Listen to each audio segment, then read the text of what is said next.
the world #1 to start things off in this night session match.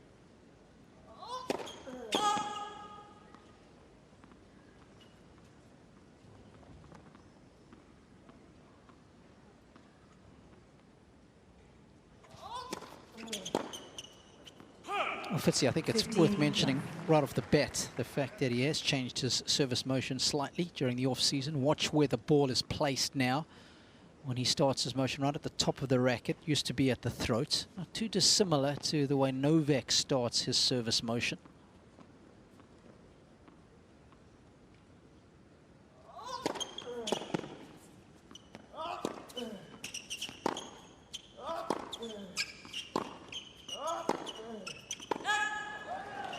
Do you think that was intent on the serve to make it a little bit like Novak's?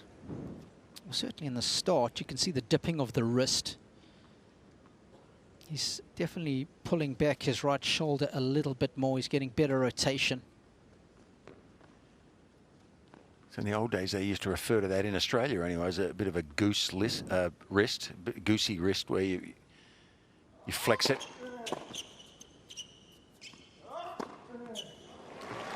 Is that a good thing or a bad thing? Well, I think the intent would be so that you just get a little bit more wrist snap on the serve. That's what it appears to be.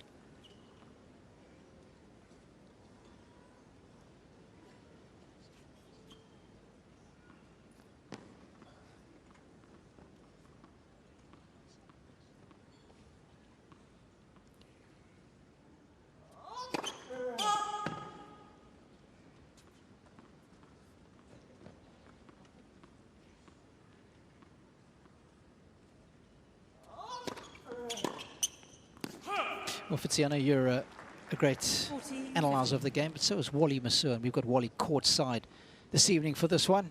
Good evening, Wally, and welcome. What do you make of the new motion that Alcaraz is bringing to the fore on the serve? Yeah, I agree. It is definitely Novak-esque. The takeaway, he just basically drops the head of the racket, but when it reaches his right hip, then he lifts it straight up. And I'm not sure whether he's got a slightly stronger continental grip than he's had in the past, but he's definitely getting more spin and more flight on the ball.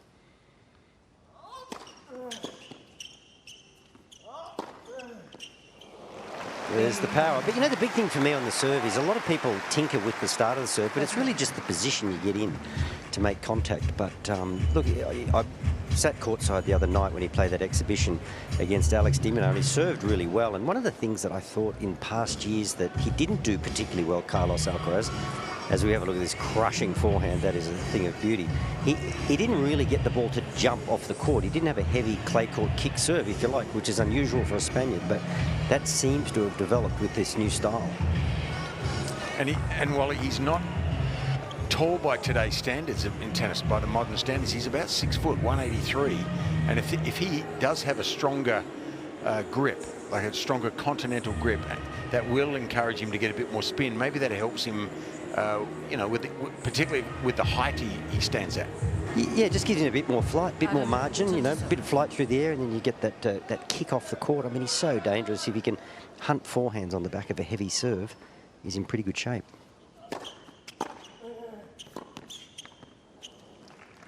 Love 15. And Fitzy, we've got to take our hat off to Adam Walton. He has done it all himself, you know, as you say, from far north Queensland, travelled great distances in his junior years to further his tennis, went to college for 4 years, and he has just fought his way inside the top 100. So full credit to him, without a lot of help from the Federation.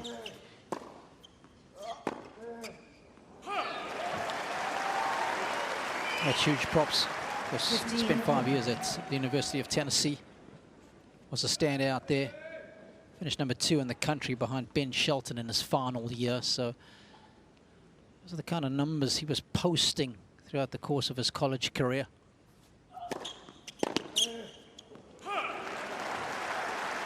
New innovation this year, the net post lighting up when the ball lands outside of any line here, that these net posts will light up in a red colour.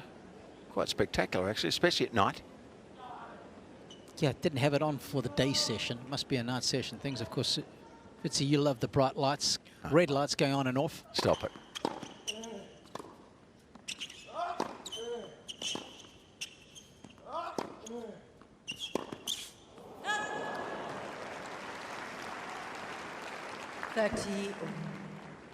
One of the things I've noticed with Adam when he plays, and just having watched some of his matches over the course of 2025, he doesn't beat himself. He doesn't make a lot of errors as a rule. He's very solid. He makes good decisions.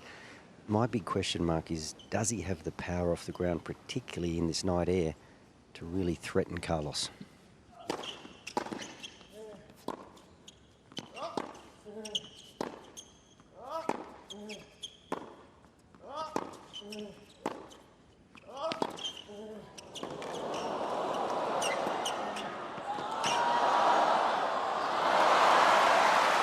Utter brilliance.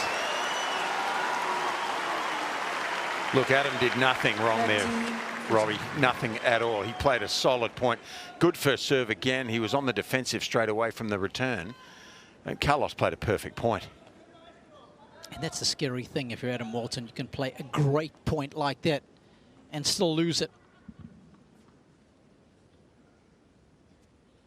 Team's happy.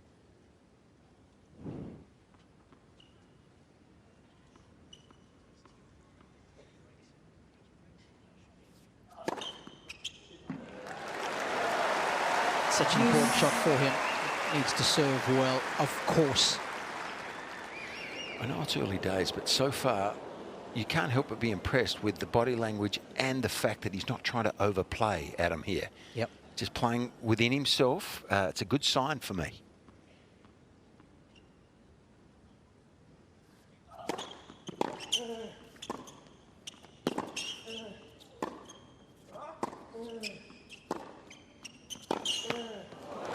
He's made all 7 first serves, Fitzy. Advantage. And if there's a side of Alcaraz that does leak the odd unforced errors, it is the forehand. So often for Alcaraz, it's how he manages that wing, because he's got so much firepower. Sometimes goes for a little too much. 8 of 8. Good start. Well done. 1 game. About as well as you could start right there. Wonderful game. I mean, he was under pressure, saved a break point, didn't miss a first serve, didn't overplay. Very impressive. My heart rate's up. Not that Wally and I would be any bias towards an Aussie here, Rob. Well, Melbourne in her magnificence.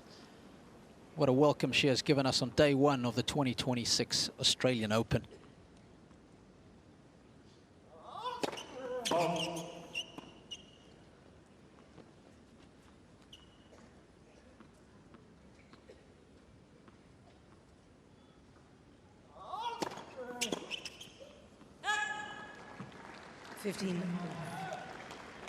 And of course, the big talking point over the last couple of weeks with Carlos Alcaraz has not really been his game, but his coaching setup and his team was parted ways with longtime coach Juan Carlos Ferrero.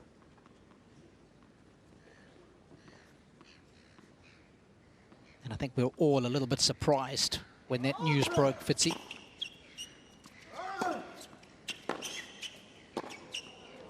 Given how much success they've had together.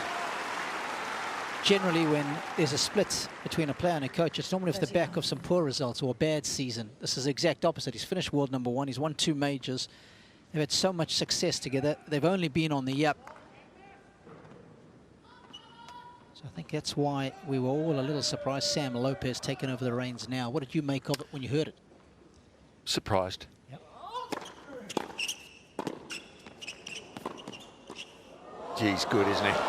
Great first volleys. He's got flair on every part of the court, wherever he goes to. Yeah, I was surprised. I mean, but you know, you don't know the inner workings, do you?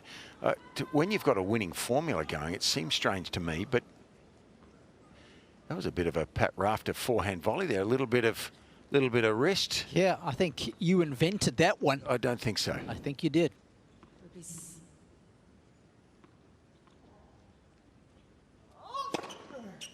Game Alcaraz. The serve looking good for Alcaraz, as is the four-court game. And he's off to a 2-1 lead.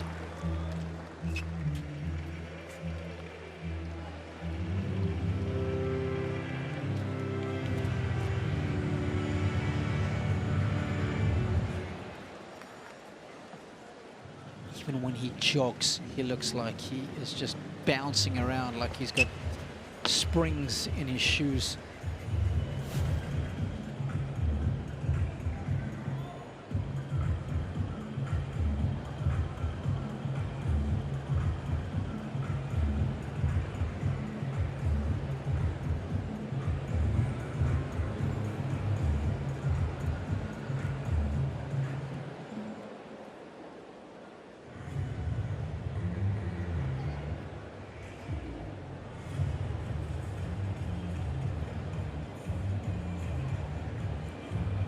Time.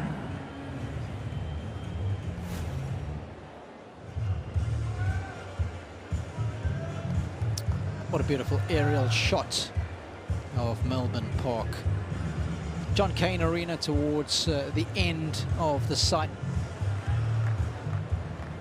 So much to do. We've got 40 vendors this year on site.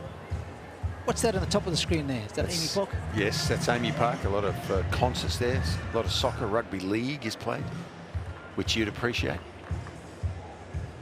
The Melbourne Storm. That stadium was Cain Arena, as you mentioned, the second biggest stadium here on site after this one.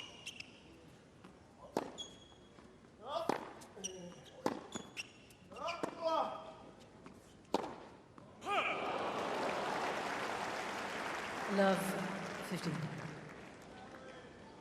And when I spoke to Mark Draper before this match, he was saying that's one of the things they've been working on, just to strengthen up Adam a little bit more. There's Drapes, so that when the opportunity does present himself, he's got that firepower to hurt opponents.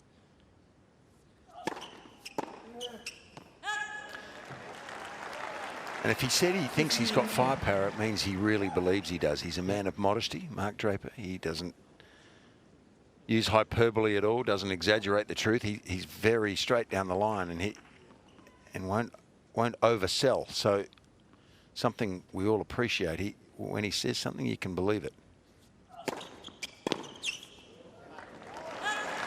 And of course, that has got to be married 30. nicely with shot tolerance, something that Adam certainly does have. But of course, when you're playing the very best, you don't want to become too passive. You've got to get that balance just right, don't you?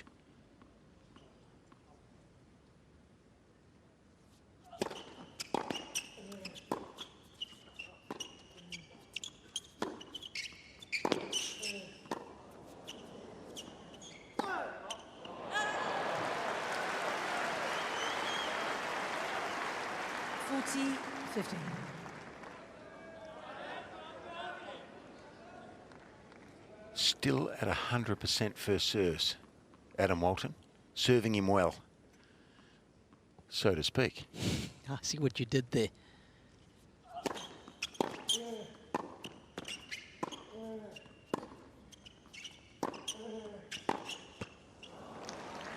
So I wonder if they're over time.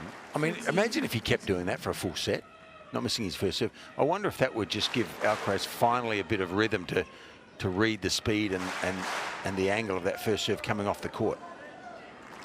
Using the flat first one most of the time and not missing it.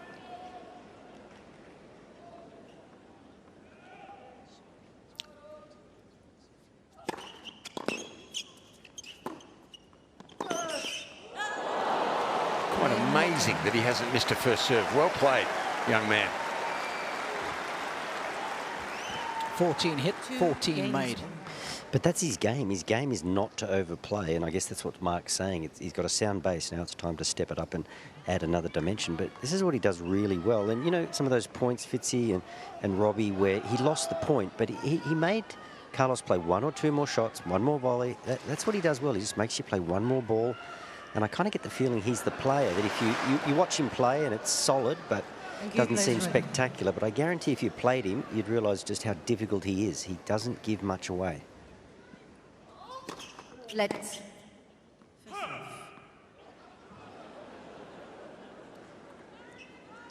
Sounds like Wally when he's playing poker.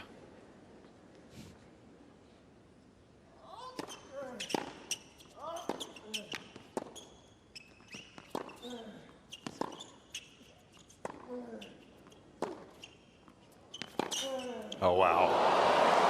Well, that's why he's so spectacular. 15 love. The increase in racket head speed, just a flick of the wrist. When he gets set here, transfers the weight, and look how fast that racket head goes through the air. Racket head creates power. Racket head speed, I should say.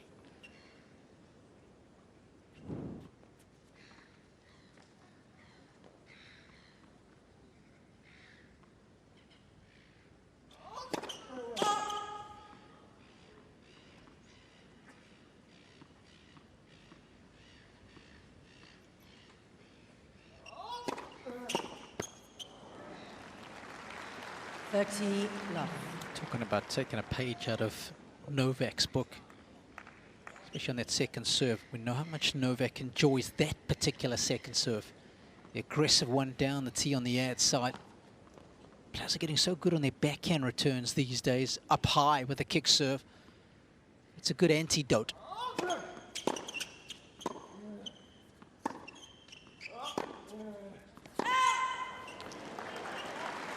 I haven't seen him go down the line, Walton, with that backhand too much. And he's so safe across court. Now, that's the higher percentage, cross court. He hasn't risked too much. It marries up with what Wally's saying. Doesn't give 3 points away. So cross court will give him a higher percentage in the rally. Just, he might need to use that backhand down the line a bit as things get a bit tighter in the back end of a set, though.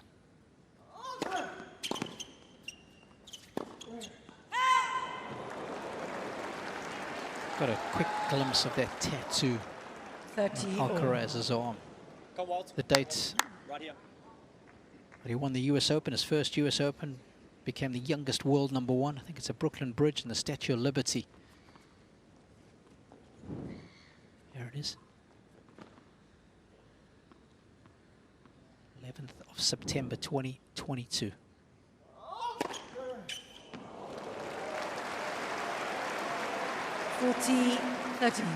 Trying to achieve a career Grand Slam by winning this year's Australian Open. If he were to do it, he would be the youngest man ever to do it. And the 9th in history. Do you see him step that serve up to 210? Seamlessly. Yeah.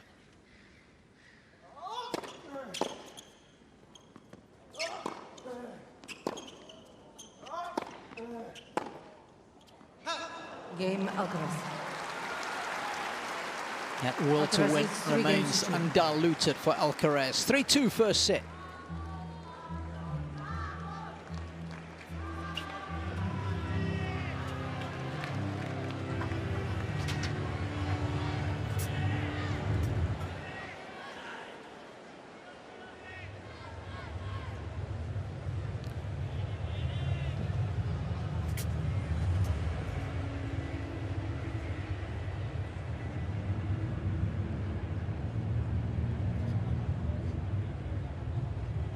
Oldest brother Alvaro on the right. Sam Lopez front and centre. His agent on the left. He's leaning forward with his hand on his chin. Albert Molina. And the man on his phone is Juanjo Morena. I think that is under the hat. His physio. Time. His dad, second from the left.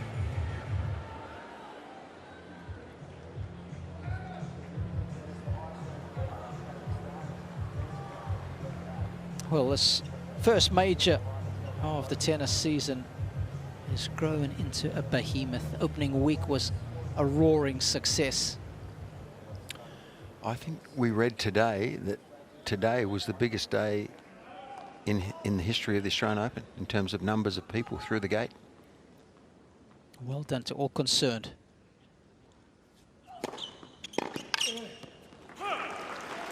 It's like the standard of tennis. It just keeps getting better every year, Robbie. It's hard to believe, isn't it?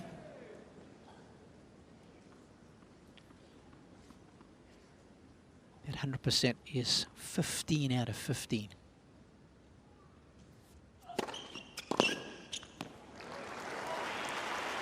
Well, this is quite extraordinary. 30 love.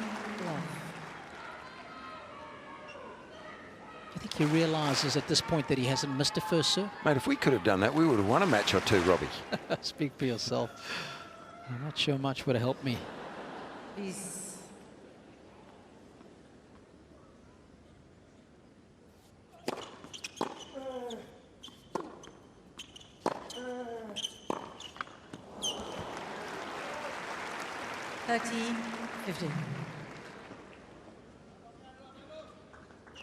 Of course, important to mention that although Mark Draper is the man that we see in the coaching box, important to give a shout out to Andrew Roberts, who's also been instrumental in helping out Adam.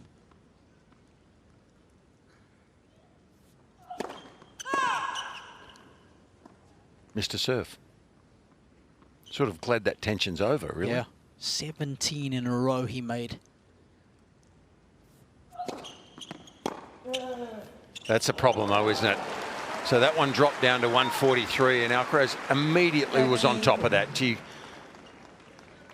great awareness. He probably realises it was his first shot at a second serve, and he does that.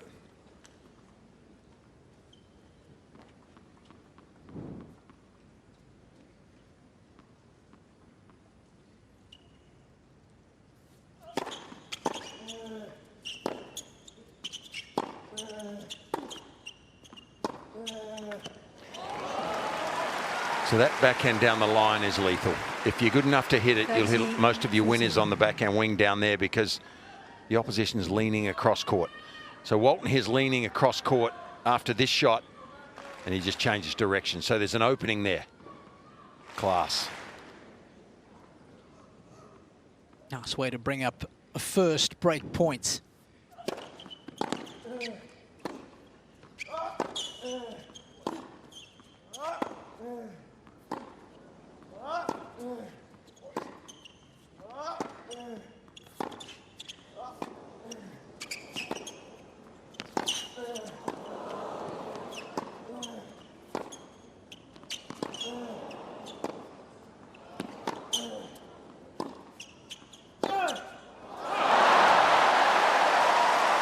Couldn't resist it. And I'll tell you what, that will win over a lot of the fans for Walton. Just gone toe-to-toe there with the world #1 and come out on top. Well, against most players, he would have had an opportunity earlier in the rally to go for this. I'm not quite sure it was the right one to go for. He was a little bit rushed on that, Carlos, and that's due to the play of Adam Walton down the other end. Great point to stave off that break point.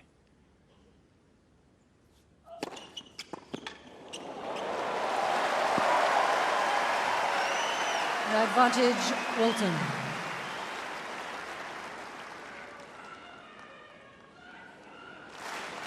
Uses his height to good effect on the serve. Thank you, ladies and gentlemen.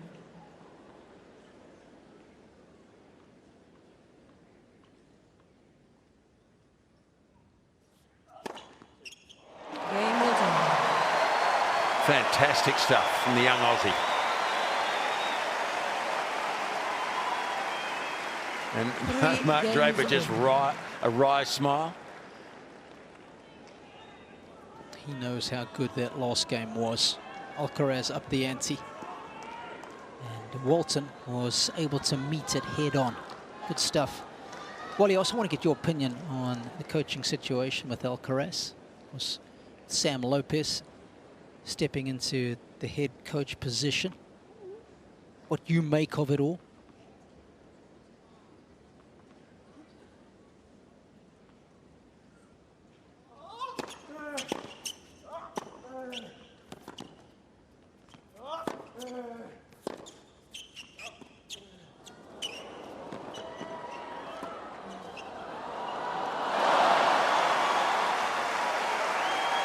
He's a highlight reel, isn't he? Carlos Alcaraz.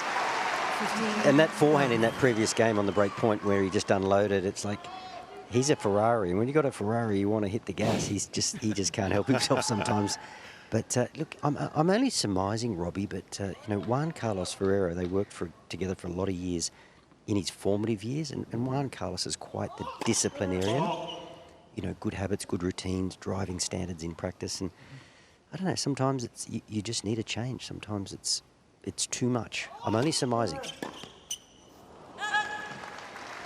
30 We talked a lot about his serve too, Robbie, and the change that he's made. And great players always try to improve, don't they? So he is serving a little bit faster on average.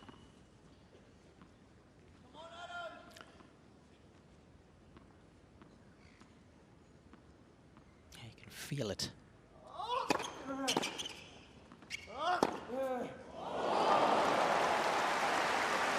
Forged in fire, that backhand down the line. It's so interesting sitting courtside, you know, all the years watching Rafa, you know, these two great Spanish players, world #1s, Grand Slam winners. You know, Rafa would play incredibly safe at the start of a match. He would just suck the absolute life out of his opponent physically and emotionally. And Carlos, completely different personality. He just wants to come out and light it up and entertain and show everybody what he's got. And he's got a lot. It's 4-3 first set. 4 games to 3.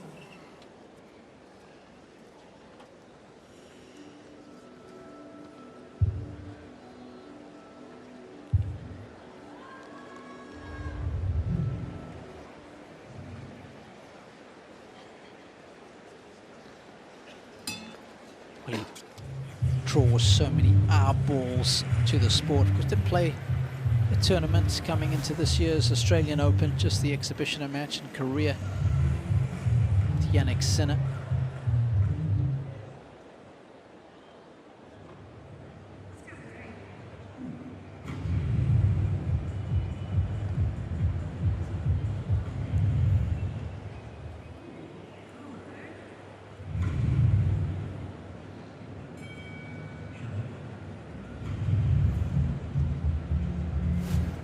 Time.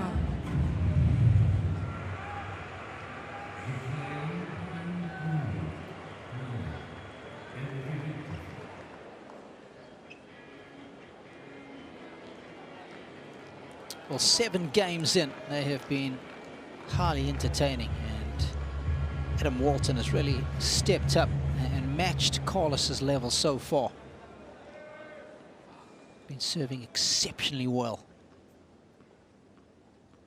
He's got some new balls.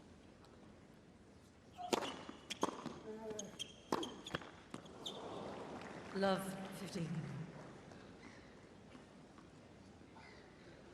Robbie, we've been surmising about the Carlos Alcaraz coaching situation. Nothing happens in tennis that you don't know about. Do you have the inside scoop?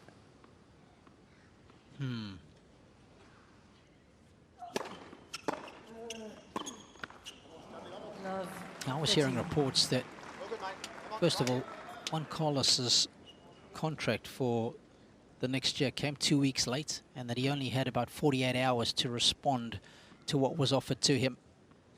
And the agreements, the disagreements, were actually not about finances, but there was some other stuff. That was what was reported. That's what I saw.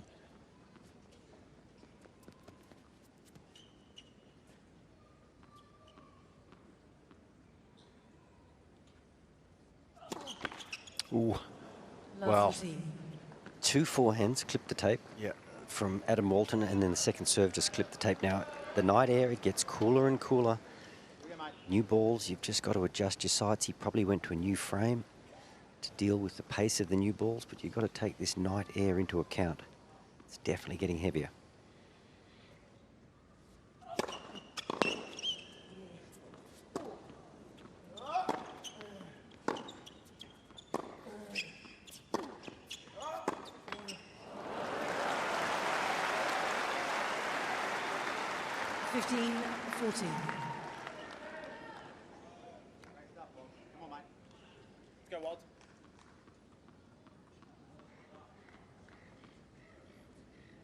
Still 2 more chances for Alcaraz to earn the first break.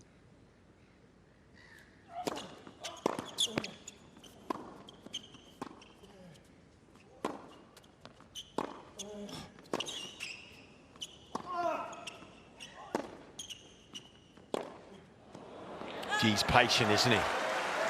So many players would be tempted to go down the line if they're Adam Walton against Alcaraz. I mean, Carlos is starting to do it, isn't he? He thinks he can hurt his opponent more with that backhand down the line. So he just plays within himself so well. It's whether there's enough guns there on the big moments, because if you don't take a risk, sometimes Alcaraz will.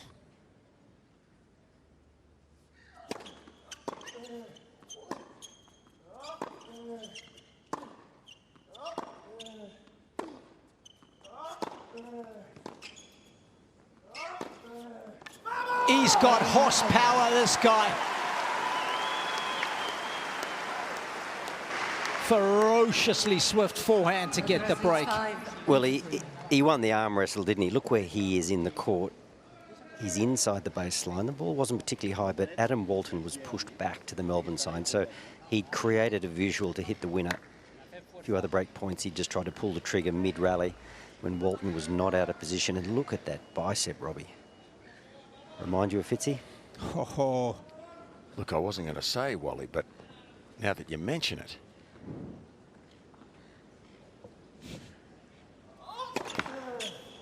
First serve.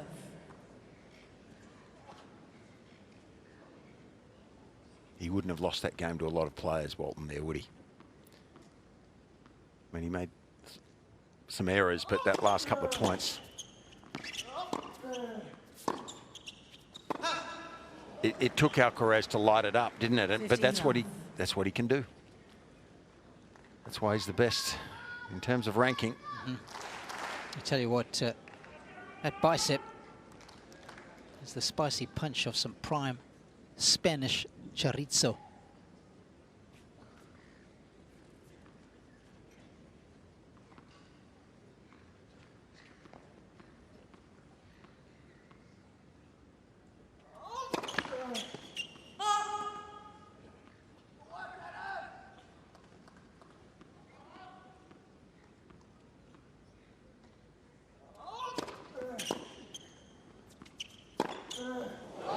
That is out of order. 30. But not for Carlos. For all of us, yes. I mean, it's dropped too. Well, it was a mishit, so it just had no pace on that ball, and all the Spanish players have learned how to generate their own pace from a young age. But no one can do it as well as this man right now. 30-15. Ladies and gentlemen, as a respect to the players, please not make a noise between first and second serves. Thank you.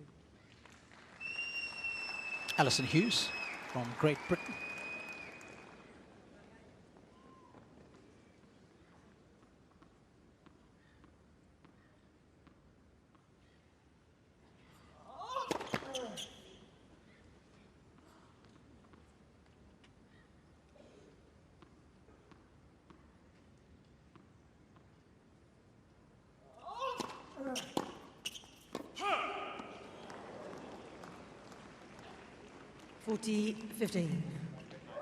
Very clean set of tennis from Alcaraz.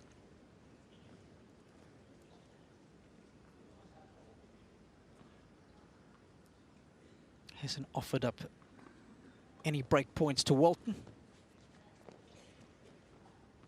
And he's got 2 set points of his own.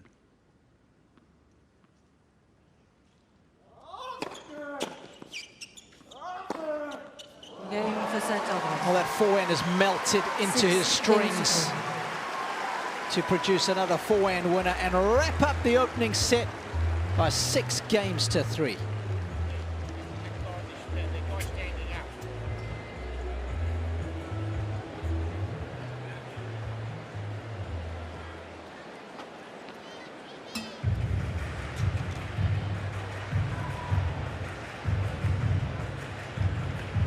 How about that for an opening set of tennis? Wow. Yeah, well, at the end of the day, that 93%, it was 100 until he hit his 18th serve, wasn't it, Adam Walton? And it served him well. but it was just the ability to rip a forehand out of nowhere from Alcaraz that really turned the match on its head in the last period. So he's just a spectacular young man who can hit a tennis ball better than anyone on the planet, maybe except for Jannik Sinner at times, and they're the two best, no question about that. But a pretty close first set, and Adam Walton should hold his head high here. If his goal now is to try and maintain the level he's been at, I think, for the first set. I mean, you know that Alcaraz at his best is going to hit a winner from nowhere like that one. But he's played the percentages well. He served well. Hasn't been overawed at all on this big court here at Rod Laver Arena. So he played a good set, just not quite enough to beat the world's best.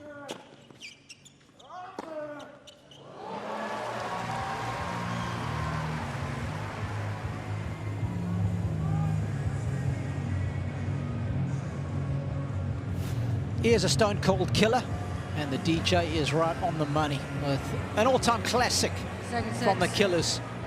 Walton to serve. And this is where Adam has got to be looking on the bright side of things, because he has played a decent opening set.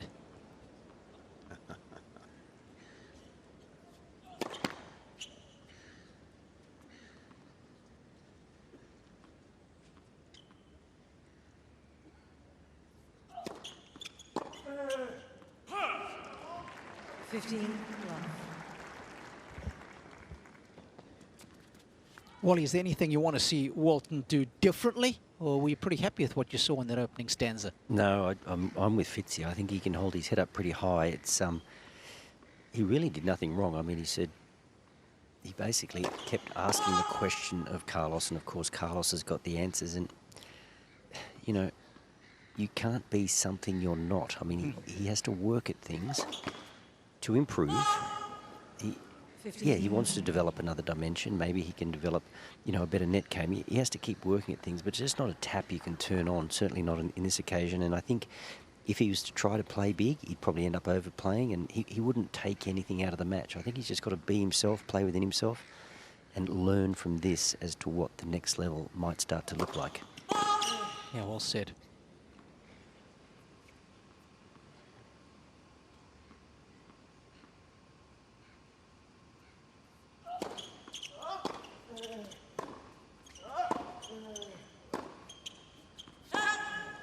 You know, we've all been on the end of a beating from, you know, the world #1 or one of the world's great players.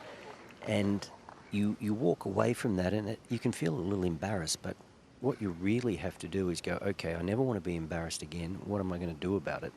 And it just starts you on another journey to another level, potentially. And this is what I think Adam is facing. But, you know, over the course of this evening, we'll find out exactly where he's at.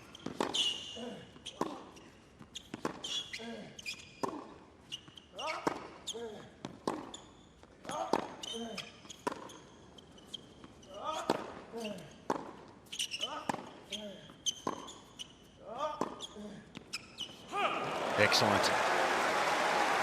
Well, he certainly hasn't been embarrassed, has he, guys, at all?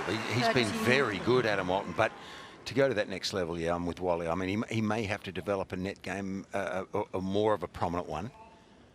And I think the backhand down the line also is a shot that, to beat the great players, you probably need to incorporate that more. He would have beaten a lot of players in this first set here. A lot of players in this main draw of the Australian Open. No, and Fitzy, I'm not suggesting that he will be embarrassed, because he will be competitive. Yep. But, you know, I'm just saying some of us at times have been embarrassed by the very best players, and it's what you take from it that is so important. But, yeah, I agree with you. You know, like Adam's safe. Maybe in practice over a period of time, he has to start taking more risks.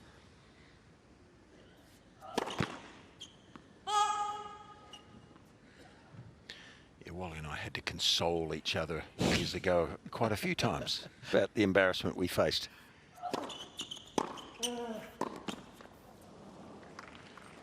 Deuce.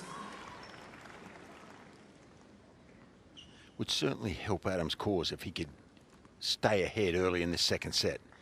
You don't want to get behind here, because then the fireworks can start.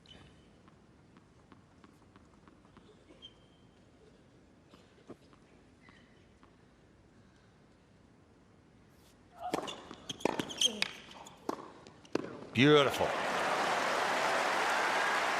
Well, he's got good court sense. I mean, the serve was really effective, took Alcaraz off the court, and as soon as he saw the return short, he does this. He steps into the court, transfers his weight.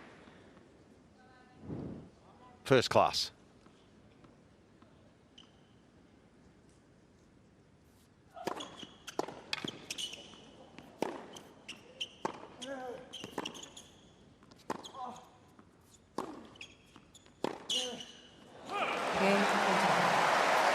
Now that's a brilliant opening service game.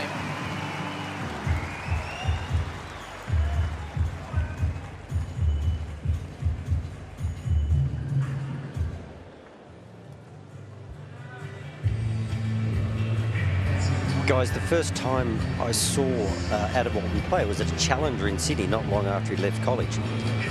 And he was playing deep in the court, and he was just a backboard. But he played deep, you know, he's 2 and 3 metres behind the baseline just making balls. So already in his short career, he's made a step up in the pros to play more aggressively and have a much better court position. So, you know, there's been an evolution in his game already, and, you know, tonight and the Australian Open in 2026 might be the start of another revolution in his game. Certainly getting some advice there from Mark Draper. So Alcaraz about to serve again. It's interesting to see with his new service action, Robbie and Wally, he's up about 7 kilometres an hour on the first serve with this new action. So they strive to improve every facet, don't they? The best players. I also think he's getting a little bit more rotation with the upper body. You know, that's such an important move as well if you want to generate additional pace and torque into your serve.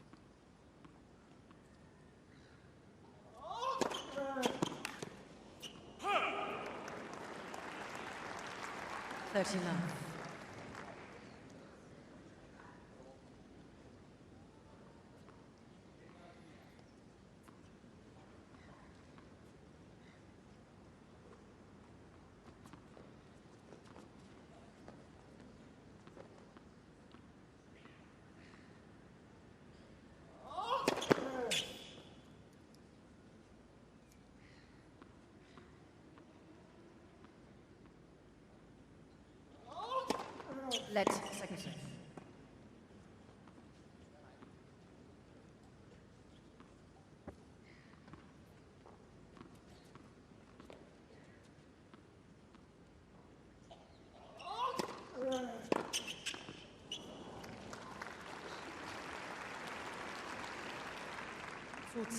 Love.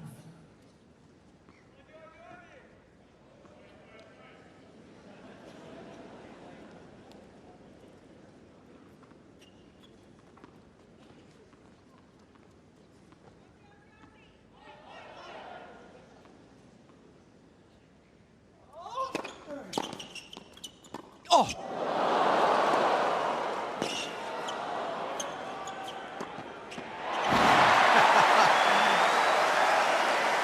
The razzmatazz of Alcaraz. 40-15. Even Adam enjoyed it. There's nothing he can't do. Well, he wasn't intending just to be a showboater. He was trying to back away to get it on his forehand wing and realised he was just a little late getting into position.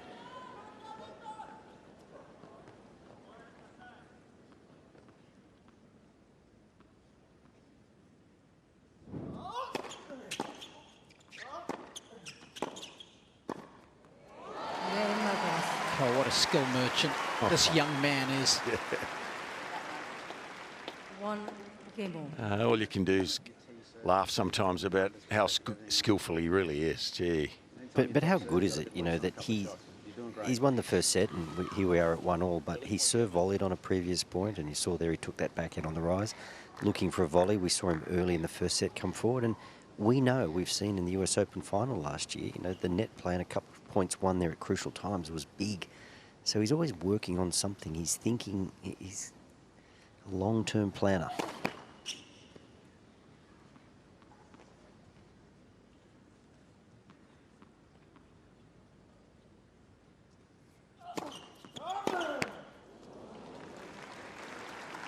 15 enough.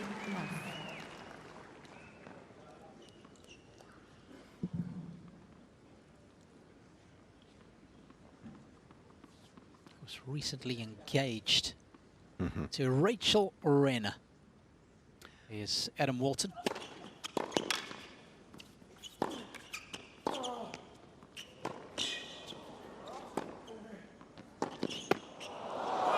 That was Mark Draper's partner there, Joe, as well. Enjoying some pretty exciting tennis.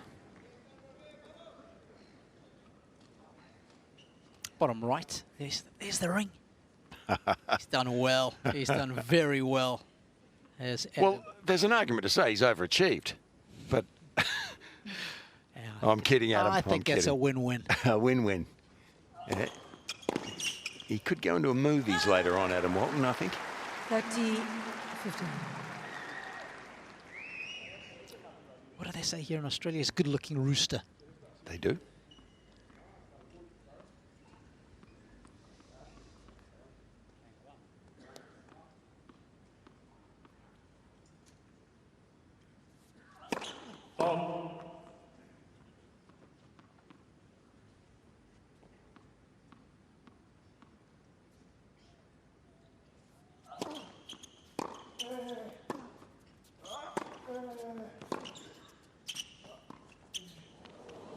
Oh, sweet. You know, he didn't just present the full face of the strings to that ball. He actually slid them underneath the ball to create a bit more feel, a bit more height. Slides it straight underneath. And as Mark Petchey would say, lands it in a teacup.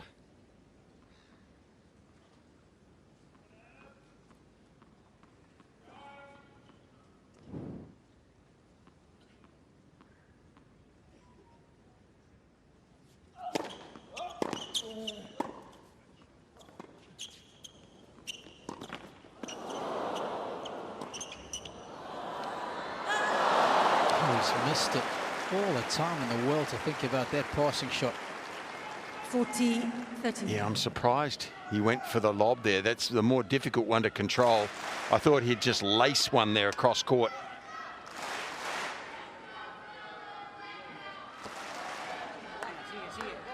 I think if you were standing at the net there, if you're Adam Walton, you would have been a little nervy with that backhand coming at you.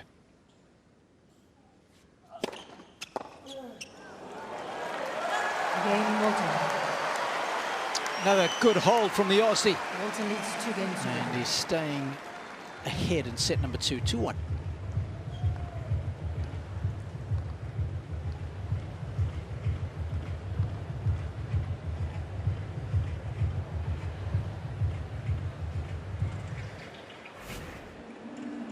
He's 26 years of age now is Adam.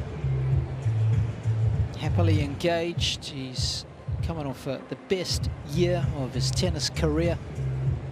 He's kept the bank manager happy. He's made some nice deposits in 2025. Get the feeling he's in a good place, Fitzy. And that's always nice. Well, he should be. He should be. Life's good right now. And if all he really needs to worry about, surely, is just to keep on that improvement curve, because he's already a world-class player. As Wally said, he's done it mainly by himself, and now with the help of some good people around him like Mark Draper, in a very, very good place.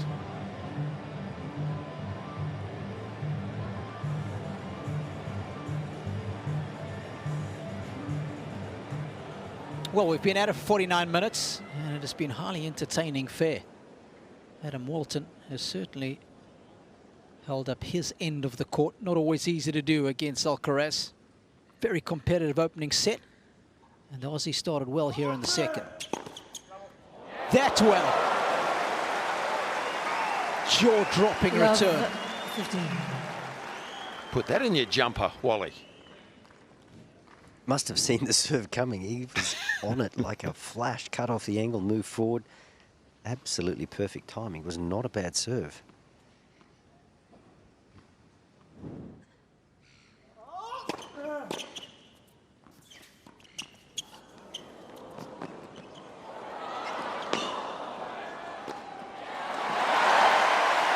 What a combination of points for Walton. Love 13. So this little passage of play, we saw the lob on the previous point when Walton was at the net. Now look at this. This is, I mean, it's a great shot, but there's not a lot of percentage in that. And this is where sometimes I feel Carlos, the entertainer, I'm not saying he comes unstuck, but he can make his life a little more difficult for himself. Well, that's because he goes for low percentage stuff more often than he probably needs to. You know, Adam Walton is the polar opposite of that.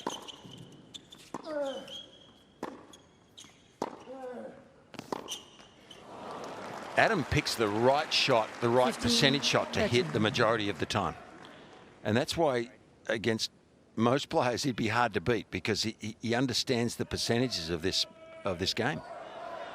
Whereas Carlos has got so much outstanding ability, he can just light it up with shots that are low percentage but be good enough to make them.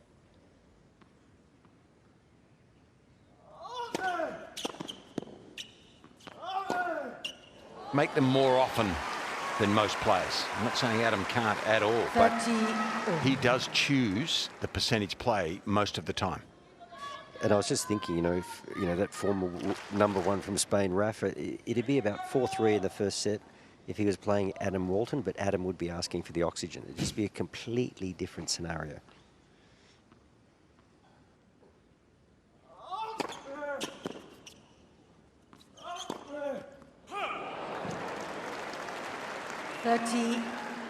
He's got a bit loose in this game, hasn't he, Walt? Yeah, a little bit of a little overly ambitious. I mean, that was a slow ball there, and he just hadn't made the time to hit that forehand. He was way too close to it.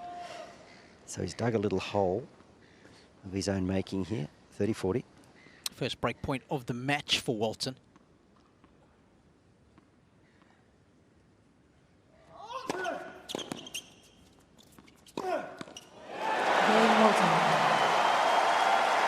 Wow. 2 cheap forehand errors. And that has ignited the locals. Well, his percentage tennis actually ended up getting him that break because he didn't give any free points away there.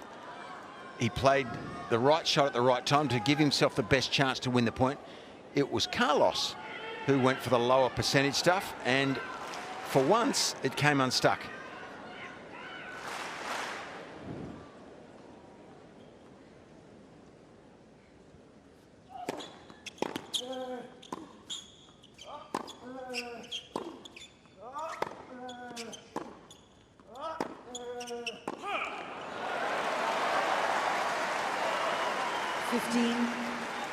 It's one of the hardest things to do once you've broken serve against the best players in the world, is then holding your own serve thereafter.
$30, 15.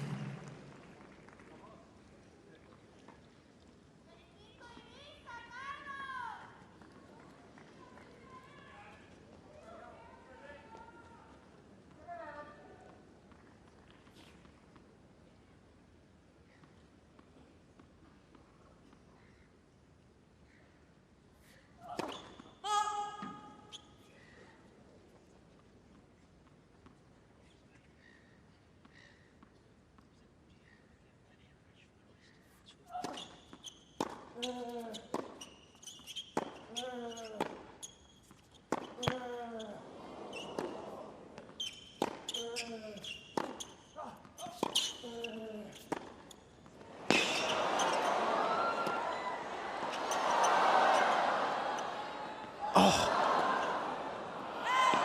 Can you believe it?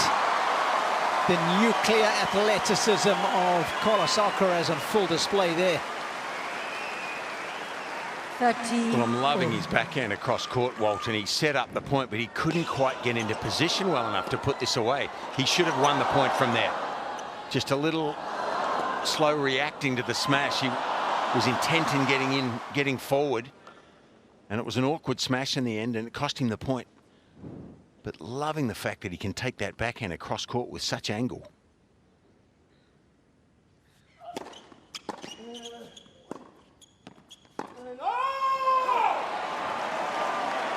Interesting sign, Wally. Well, that's. I just felt that previous point. That was one of the few points where Adam dictated. He was heavy enough off the ground.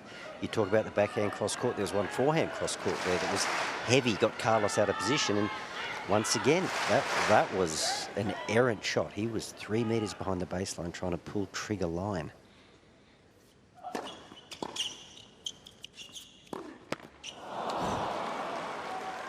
Deuce.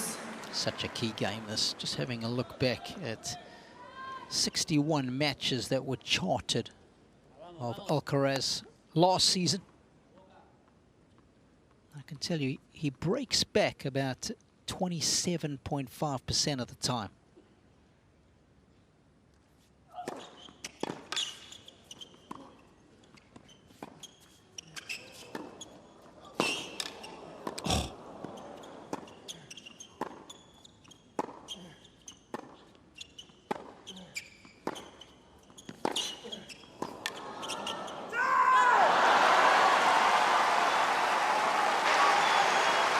Adam's actually hitting the ball better now. Okay. He didn't miss in the first set, but he's hitting it with more authority now. There's no question about it. He's neutral in quite a few of these rallies. Just couldn't deal with the pace of that final shot there, but these are pretty good signs from Walton. There has been a few wayward shots from Carlos, no question, but Adam's definitely playing a little better this set.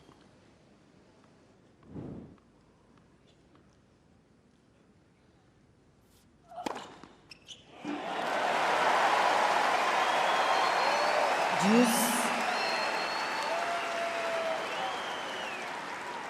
He's had some important first serves in this match, perhaps none more important than that one. It's a bit of adrenaline there. That's a bit faster on the serve as well as the ground strokes. 195.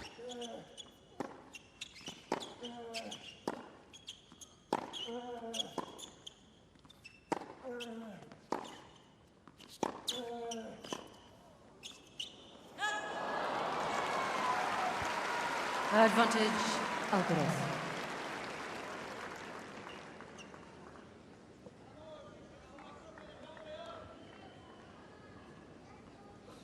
Escape.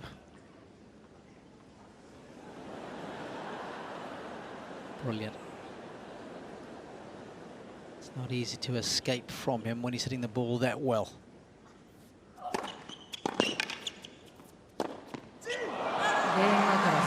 And he does indeed break back. Walton leads 3 games to 2. It's 3-2.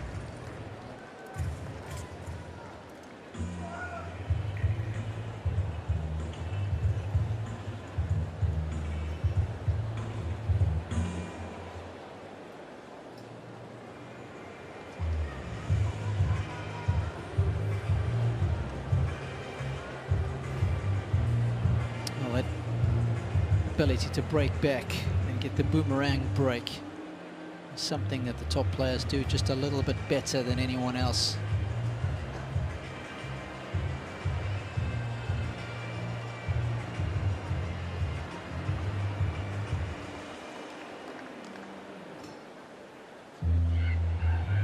That number's been pretty consistent for him over the last 2 seasons.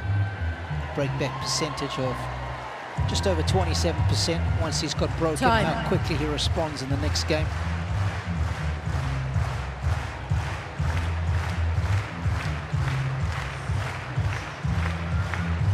It's a full house. Some might call it a crowded house. They were in full voice yesterday. One of my favorite Aussie bands.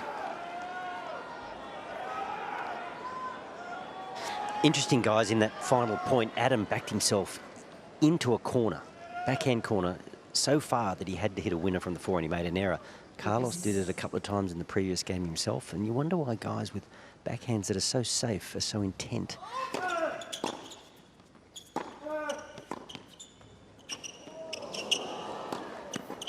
Oh, no, no. How quick is this guy? It's a joke. 15. Yeah. Well, Walton holds this perfectly, really holds it. That was coming in, curving down the line, coming into the court. But the athleticism. Raw and unfiltered.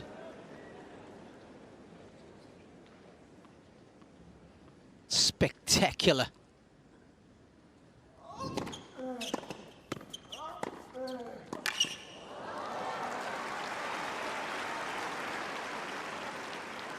But the point I was going to make just prior to that brilliant volley from Alcaraz was both men lost their serves by edging so far over into the backhand corner looking for forehands. They gave themselves no option other than to go for a spectacular winner, which they missed. On one occasion, Carlos played an off-drop shot that really wasn't on. So, you know, when you're so sound on the backhand, do you have to overcommit that much? Cost them both their serves. Mm-hmm.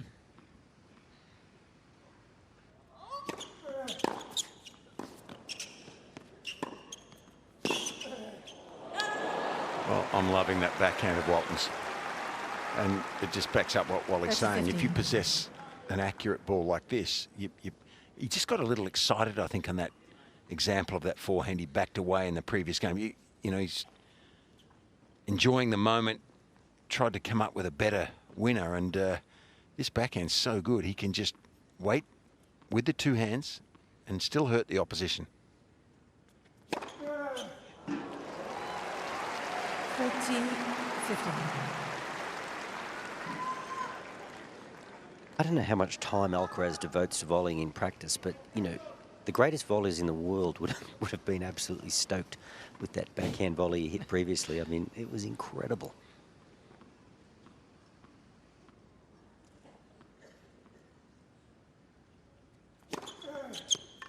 Game over. So many of the technical changes that have been made in the Alcaraz game have been down to this guy, front and center, Sam Lopez, who helped him change the backhand last year. He's helped him with his ball toss. He's often did some traveling when Juan Carlos Ferrero wasn't around.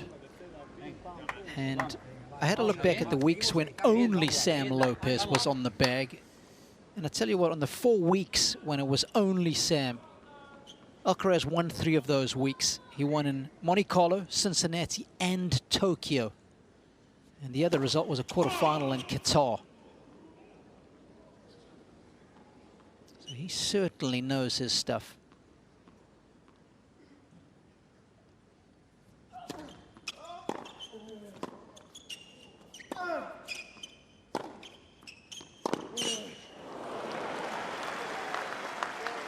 Just worked with 15.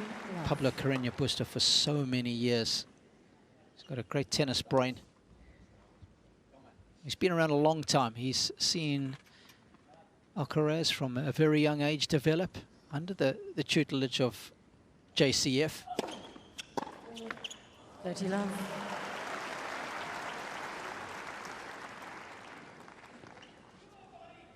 He doesn't talk as much to Alcaraz as what Ferrero did.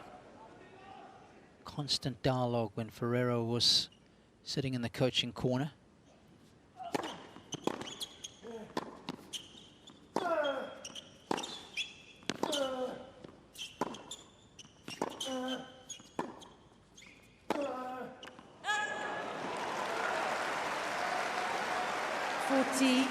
Love. And by using that backhand, Walton is not opening up the court down the line where Alcaraz tried to hit a winner there.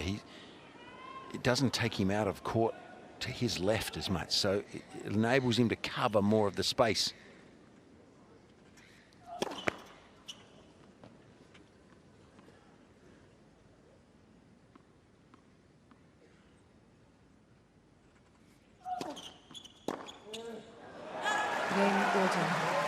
Good hold. New balls, please, ball change. He's been put under forensic scrutiny as Adam Walton, but he's held up pretty well. We're on serve in the second.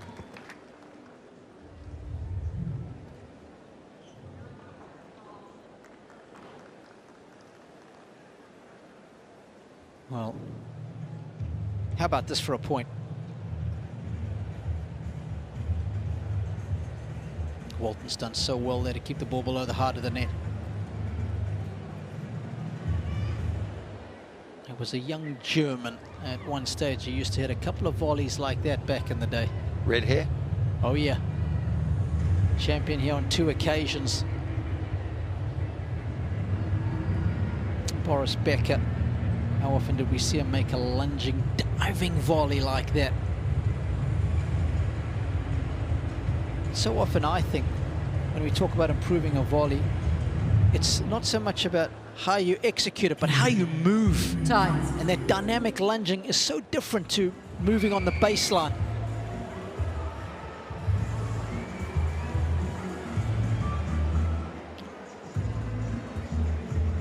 Well, the genius of Alcaraz, he even avoids skinning his knuckles with his racket hand there on the follow-through. What athleticism. Caught that ball right at the end of the strings, didn't he? Just before the frame. Might have even had a fraction of frame in it. He was at maximum stretch. Yeah, that would be worth a bonus points in other sports.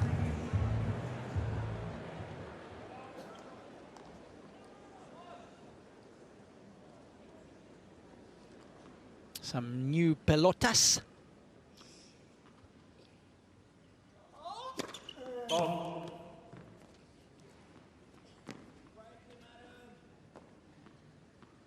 Go, please.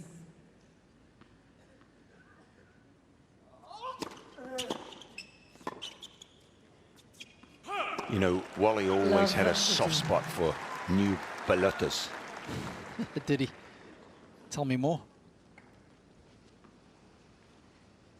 Anything to get an extra K on my serve. But, you know, I feel Carlos has been a little flippant in this second set. I mean, if you're in his coaching corner, I'm not sure you're looking for this.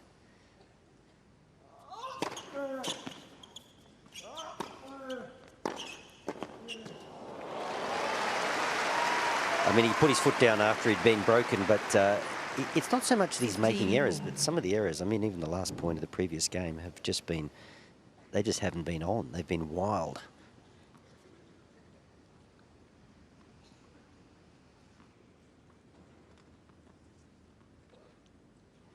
He's come in 7 times, says Alcaraz.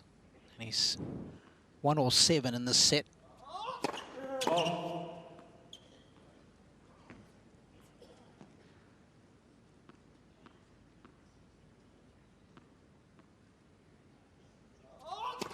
Let's.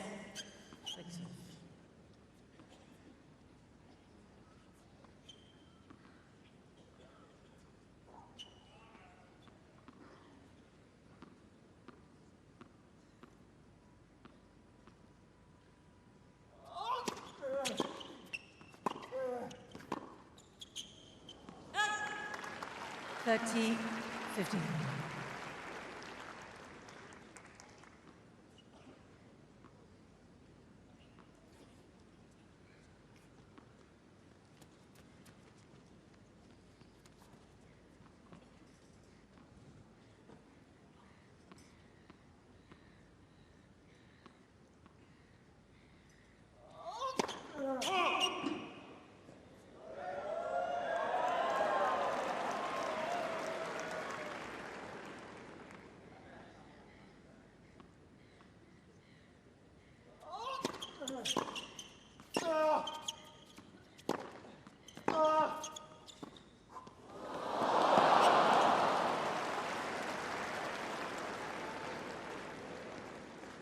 $40-15.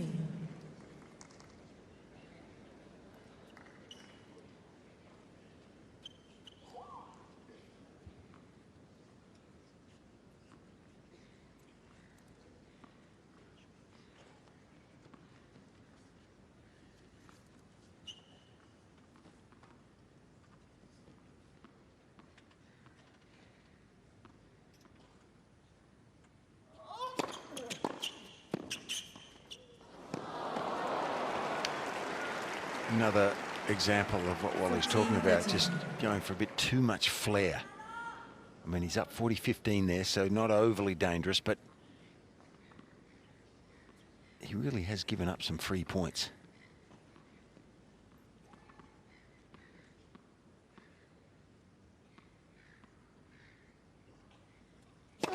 Let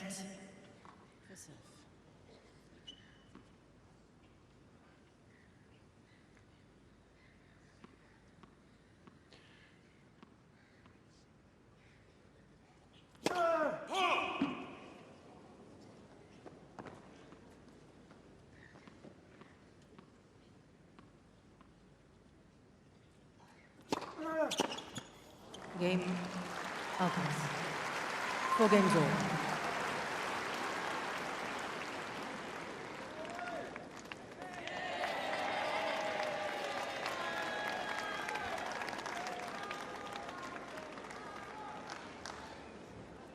No doubt who they support. So let's just have a look now at the business end of the set, what Carlos's attitude is. I mean, for me, he can entertain organically, just play, and the brilliant winners and the amazing athleticism will show. He doesn't have to create it. It'll just occur. See what his attitude is here.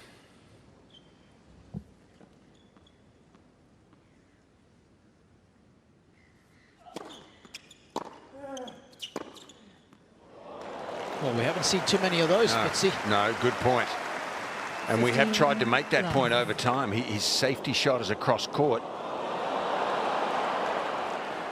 That shot, if he could hit that consistently, it might help take him to another level. It's riskier. What, the 1%er on the line? That always helps, Fitzy. It wasn't on the line, it was on the outside edge. Yeah.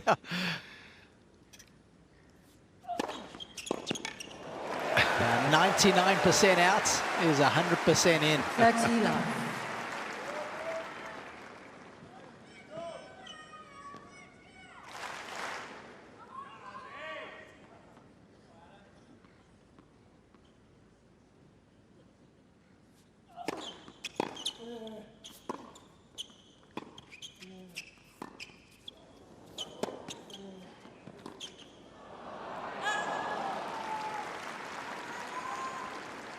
$30, 15.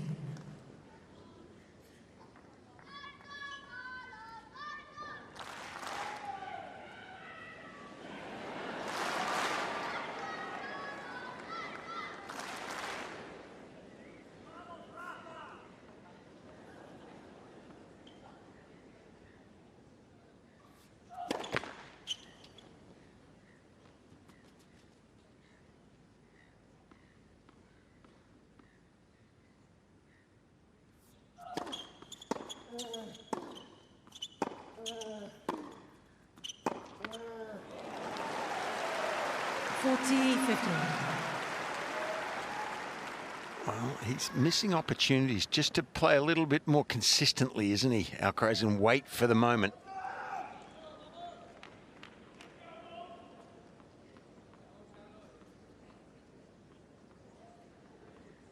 A lot of dangerous animals down under here, probably. Yeah, that wasn't one of them, though. Just looking after the local wildlife there was Alcaraz. Moth came out of Fitzy's pocket. Oh, that's unfair. Please. Why would he say that? That is brilliant. What an asset. That is brilliant.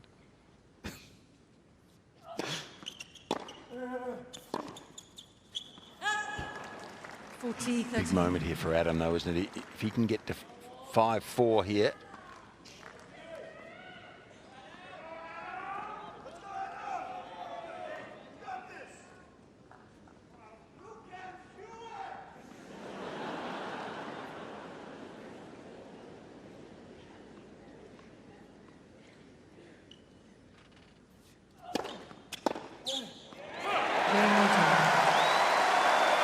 Another good hole from Adam. 5 games to 4. It's 5-4.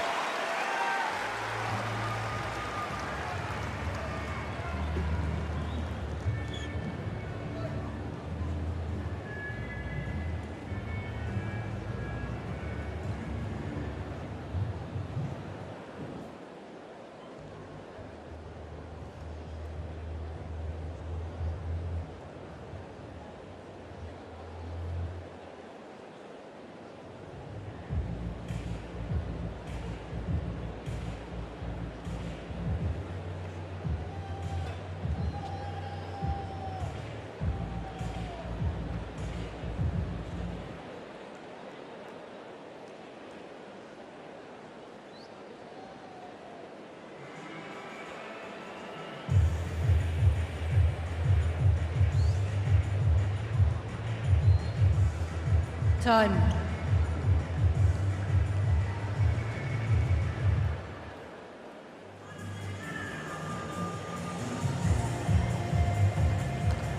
Adam Walton has never taken a set off a top 10 player. He's played 3 of them. Of course, he played Alcaraz at Queen's Club. Had 2 set points there, actually, in that second set. Played Zverev in Canada last year, and in Miami, Taylor Fritz got the better of him in straight sets.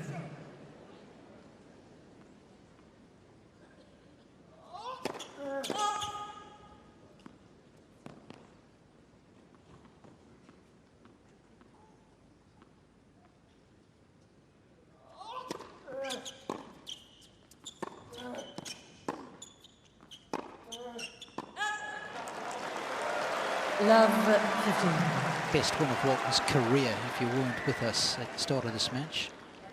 I was reminding everybody that was against Daniil Medvedev when Medvedev was ranked 15 in the world. It's Cincinnati Masters last year in August in Mason, Ohio.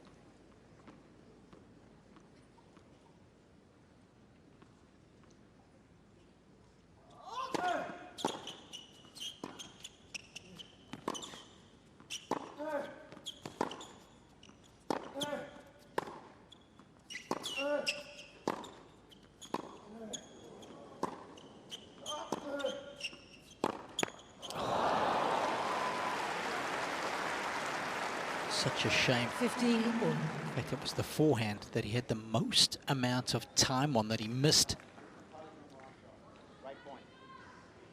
But in terms of an error, though, if you're his coach, Mark Draper, you're not disappointed in that, because that was the ball to, you know, there was reward, wasn't there? Take a risk, there is a reward. A lot of Carlos's errors in this set, there's been no reward. It's been high risk.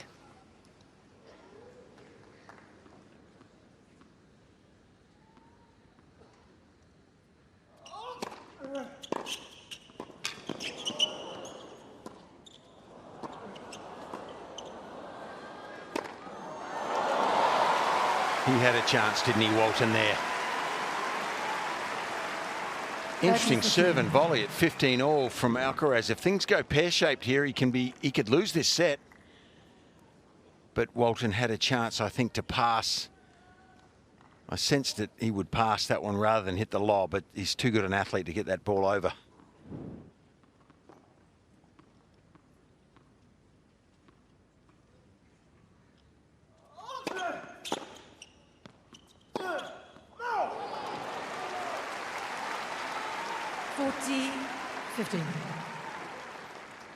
Such a big difference those 2 points at Love 15 make. Raining down winners. Here's Alcaraz. 26 to just 8 from Walton. Beautiful summation of the way they play, I guess that is. As you've suggested, Fitzy. Walton a much more of a percentage player. Alcaraz with all the firepower.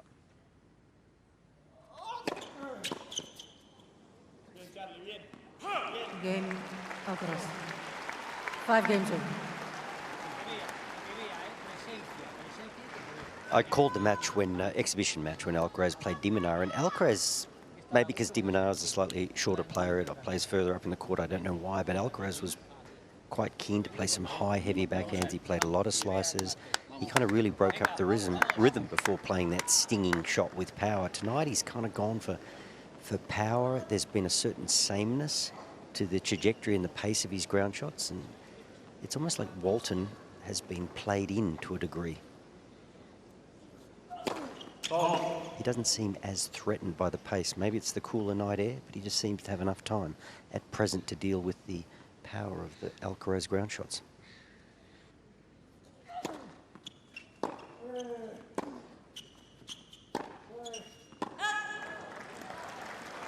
Same thing, he's got a ball, he's well behind the baseline. He hits that flat and hard.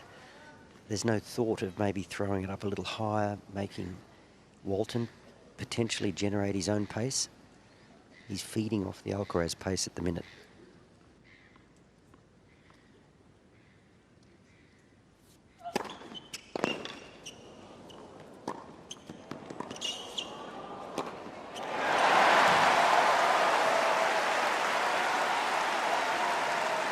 despite the number of winners that Alcaraz has, said he's also made 25 unforced errors. So there's a negative disparity there, 25 winners.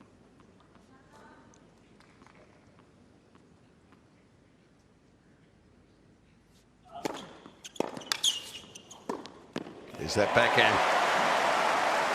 He really creates angle with that. He's got a good chance of hitting a winner when he gets his opponent off the court, because he hits it short and wide with a bit of heat on it.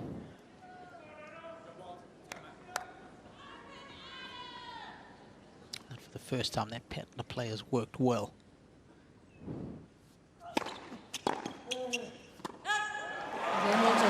Good game. Anytime you get a love hold, Walton leads 6 games. it's a warm welcome against Alcaraz. 6-5 it is.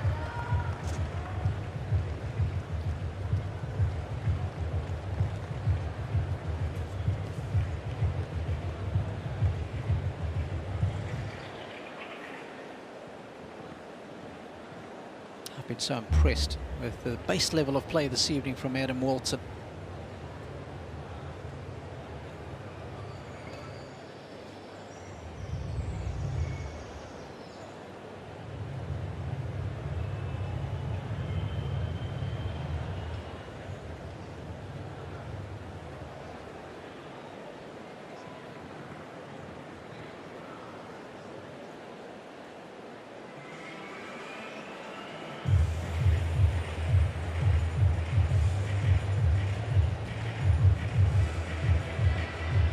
Time.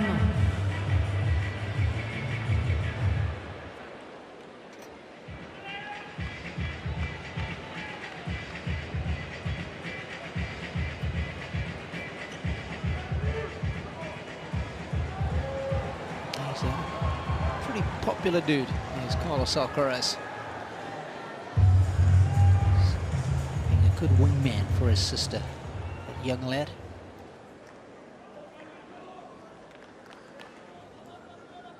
Maybe the sister might have something to say about that, though, Robbie. I'm sure he got permission, Fitzy.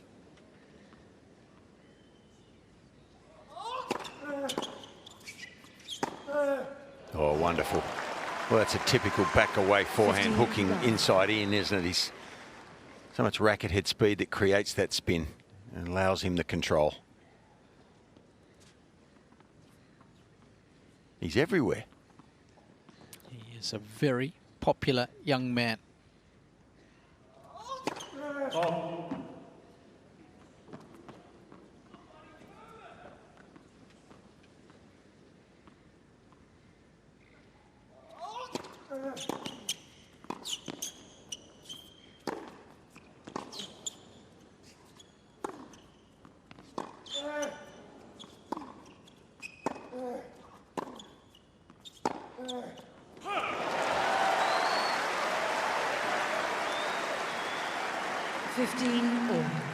Well, finally, we saw one heavily flighted ball there from Carlos. We haven't seen a lot of that this evening. And then once again, it's that line drive on the backhand. And for me, it seems like he's so focused on his own game, he's kind of forgotten what a tennis match is. And that's a contest with an opposition player. You know, you've got to think about what you're doing, but you've got to relate it back to the strengths and weaknesses of your opponent. Carlos, to me, is just playing like he's the only guy out there, and he's going to iron it out his way.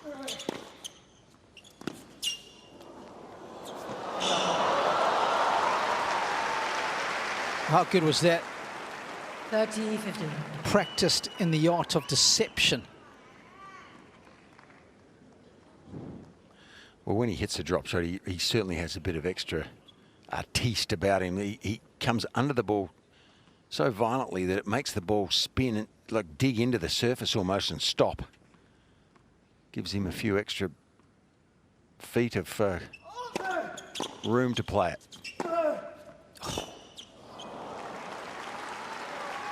40-15. I just can't comprehend how the modern day player hits that shot. They're falling back. They're creating space by leaning back, yet still are able to hit that ball so hard with so much spin inside in over the highest part of the net.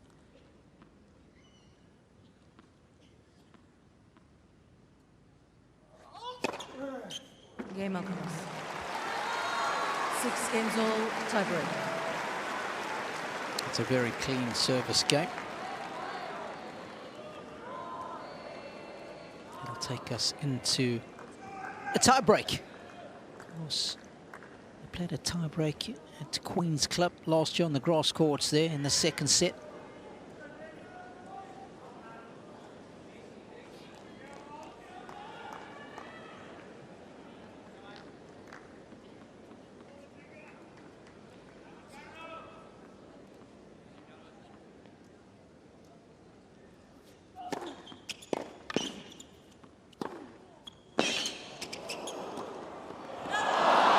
Well, it was the speed of Alcaraz that caused that error. Alcaraz.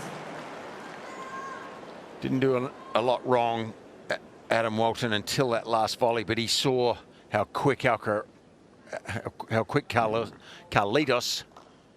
got out of this one here, and he took off straight away, did Carlos, and got it. I think that put a little fright into the Walton volley.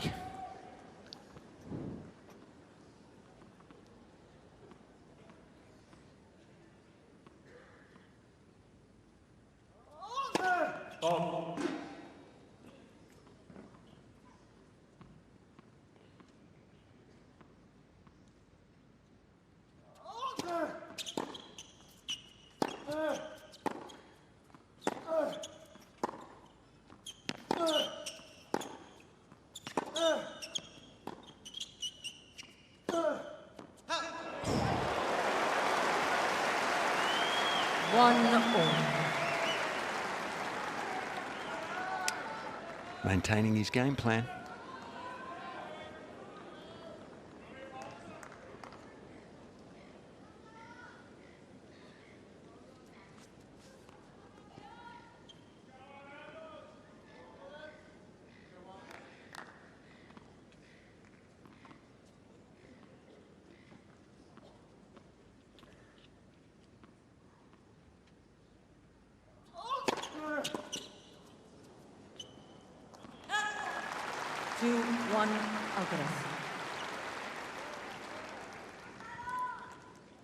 Well, we've focused on some of the changes, the subtle changes that Alcaraz has made to his serve. His first serve percentage is at a very healthy 69% for the match, and in this set it's up to 74. So that's already an improvement when you have compare that to a season average of 20-25.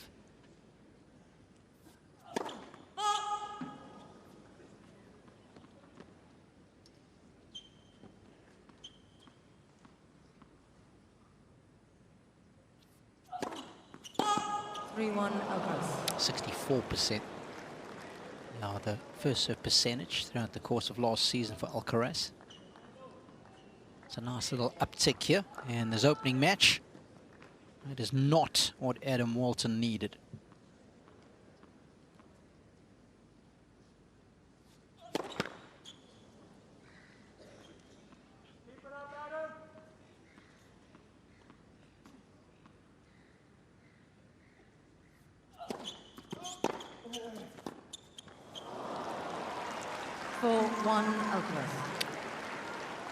Well,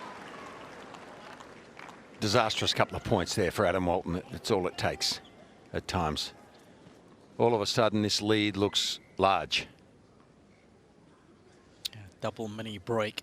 Of course, your game really comes under the microscope in a tie break.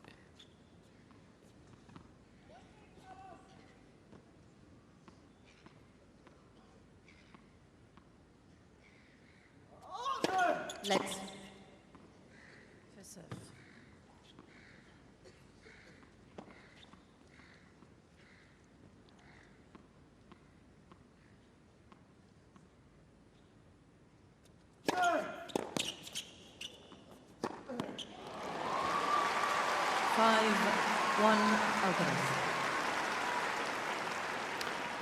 Well, it can happen quickly against these great players. You just hesitate, you can be lost. That volley, Fitzy, just that 1 point gives Carlos that little lead, and little lead becomes a big lead very quickly.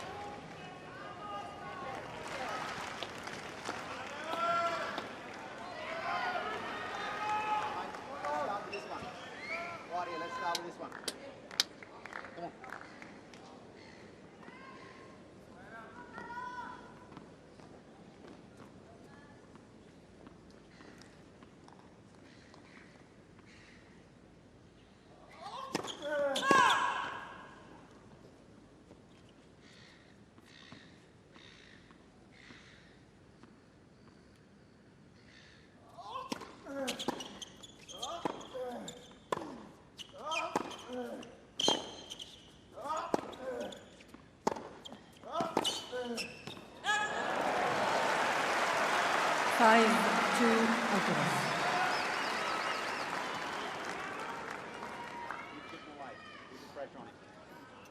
Great work, big fella. Come on. You hear the message there from Mark Draper. Just keep chipping away. Playing well.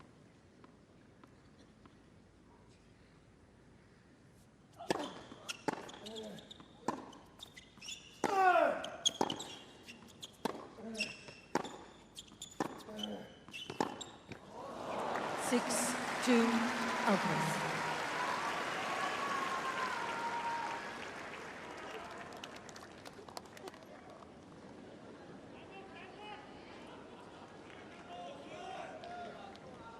Just up the ante a little bit in this tiebreak as Alcaraz, and as a result, he's got 4 set points.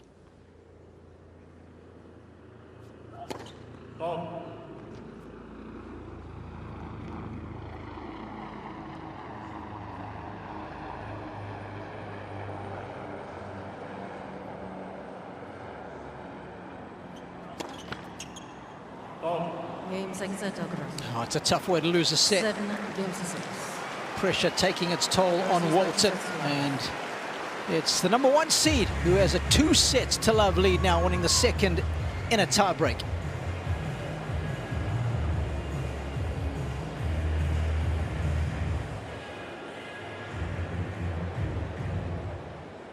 Well, a quick look at the numbers, and you can see those highlighted in yellow denote to the player who has won that category. And for the most part, it's been all about Alcaraz, Fitzy. Well, it was a tight set in the end until the tiebreaker, wasn't it? Adam fell away in the tiebreaker, and we talked about the pressure that a great player exerts on you. So he wasn't far away. It's interesting that he lost most of those categories. But a couple of double faults at the wrong time. That high missed forehand volley that Wally mentioned, it just became the difference in the tiebreaker. He let it break early.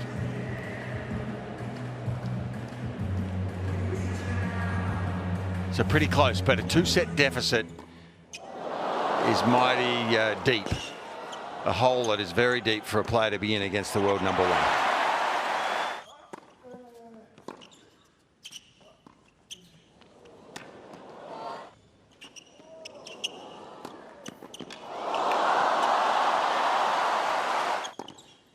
And without a doubt, the best shot of the match so far, that lunging backhand volley.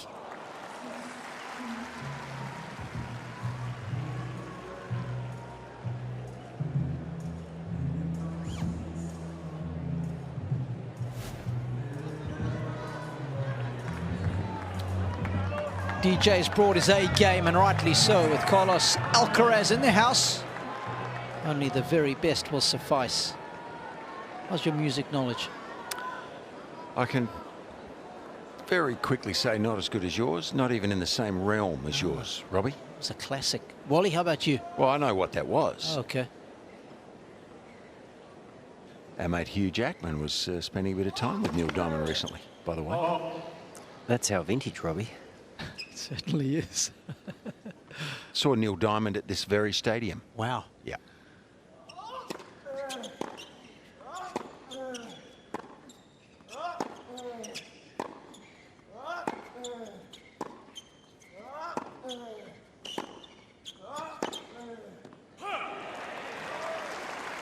So, guys, I'm going to be a harsh critic, but there was one guy out here in the second set that was playing tennis. That was Adam Walton, and there was one guy that was just hitting tennis balls, and that was Carlos Alcaraz. It was an unusual set because there wasn't a lot of structure to it. It was just sort of not much patience in his rallying, and some of the errors were, I mean, they were absolutely wild. And, you know, obviously to lose your serve and dig yourself a hole like that in a slam, it's dangerous because you don't want a massive workload in the first week. You want to kind of get through your business and start to work on things that are going to be important to you later on in the tournament. See how he knuckles down here at the beginning of the third, Carlos.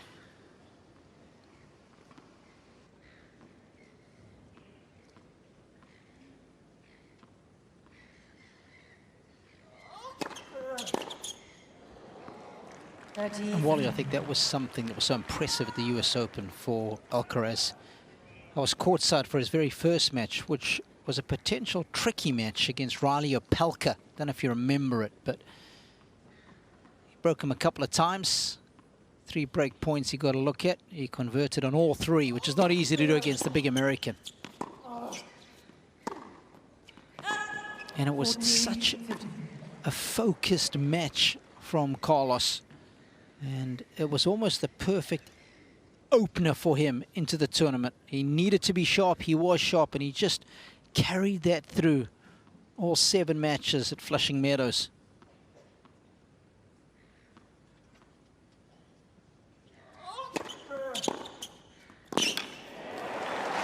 And it's interesting you say that, Rob, because I guess that's what I'm looking for Carlos. You know, it's the start of the season. He hasn't had a lot of matches, so you're sort of looking for that focus and that sharpness and, you know, the good execution. Sure, you're going to make some errors, but not rash errors. But I ended up having a chat with the Rocket this morning, which I was very fortunate to do. And, you know, the old-time tennis players would tell you that the Rocket, he just hit for the bleachers irrespective of the situation. He just played big, believing that he would control his own destiny.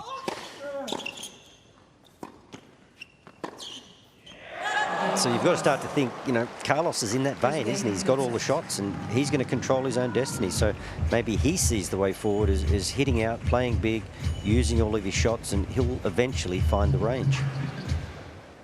I think for me, Wally, before he became this great player that he was destined to be, you know, all of that flair sometimes made me wonder whether he would lose a percentage of matches when he didn't need to. And I don't know if it's panned out that way. Maybe I think what you're referring to is that set was dangerous, what he did there, and it could have cost him a set, which will build, you know, physically on him over the course of a Grand Slam. So he did take some unnecessary risks there, but that is his nature, isn't it? It's the way he played. And by the way, Robbie, yeah, did you notice how Wally Masur just name-dropped Rod Laver? Did you see that? No, I said the Rocket. We're on a... Yeah. We're pretty tight. Oh. He's a groupie, Rolly. Me too, by the way.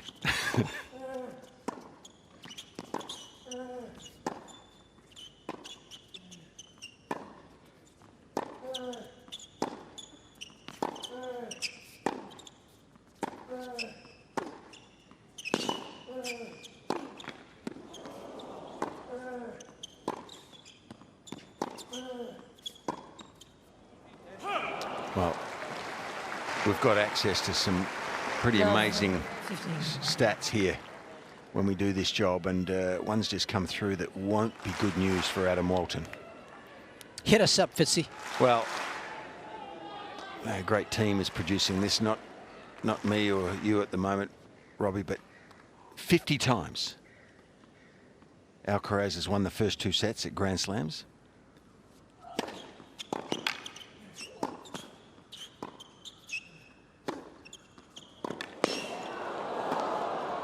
Wonderful. 50 times when he's led 2 sets to love, he has never lost. 50-0. 50-0. Wow.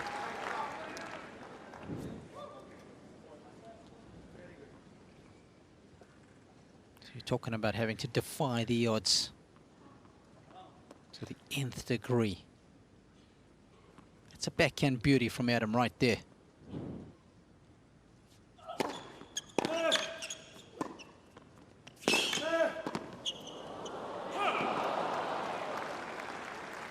Just phenomenal at the end of his range. 15, That sort of pace that Alcaraz is able to produce. Keep bringing it, mate. Come on.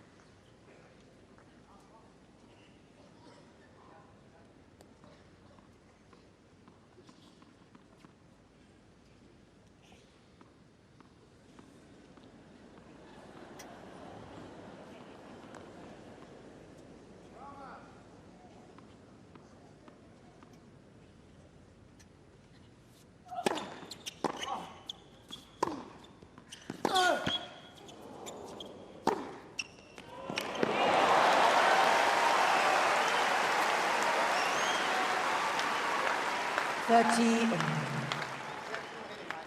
Great stuff. Do it again. Bodes well for his future, doesn't it, Adam Walton? He's actually played better as this match has gone on. Hasn't been overawed by the occasion. Didn't drop his head after he lost that first set. He's gotten better.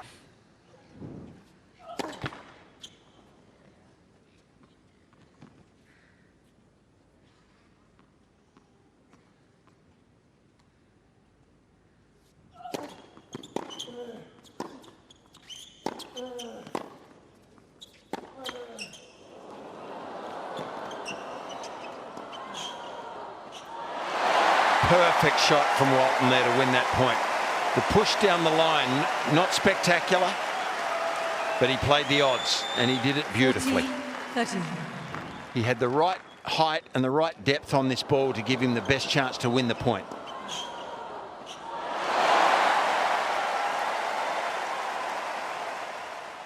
Matching Alcaraz in the artistry department beautifully.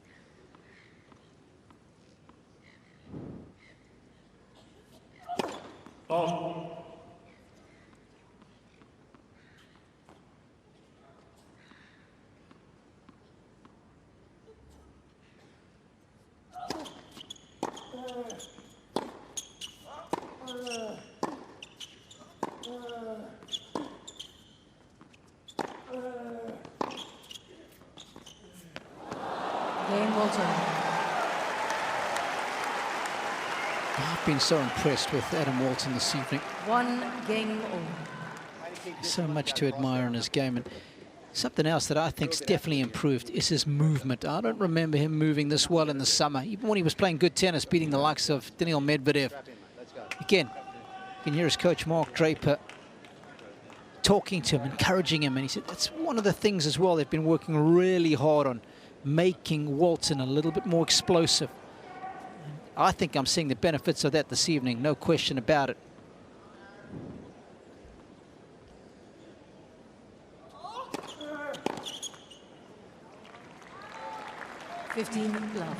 You know, I have a grandson, Walt. We call him Walty. Wally thinks that he was named after him. So I tend to have a natural soft spot for Adam Walton. Walt thinks everyone's named after him.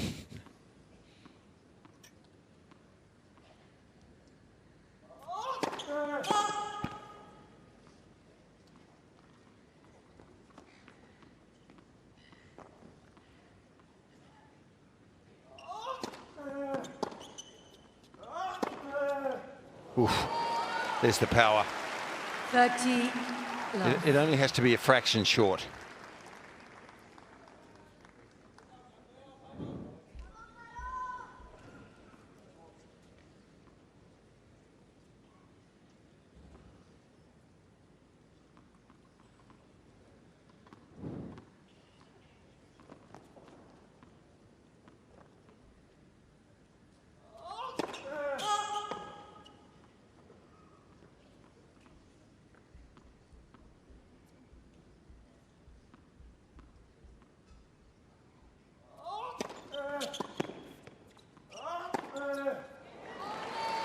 And this time, you know, the control he has is just beautiful. I mean, he held that ball, waited for Walton to move to his left. It opened the court up down the line, and that's where he went.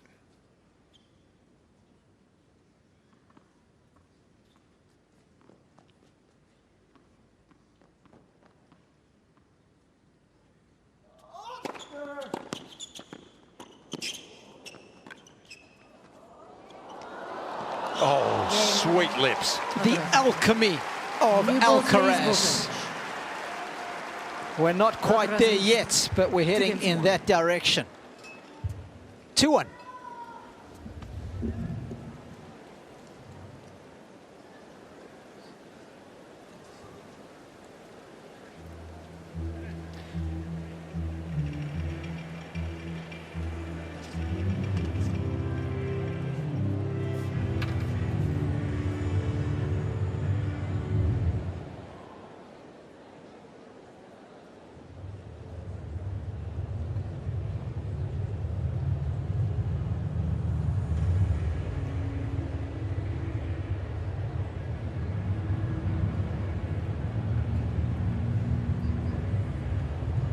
There's not much that this young man can't do. He is a modern-day athlete.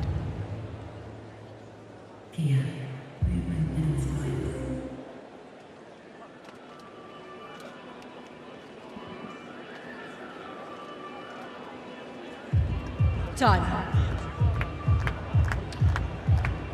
You know, Wally was referring to the fact that he went a little wayward by his standards in the second set.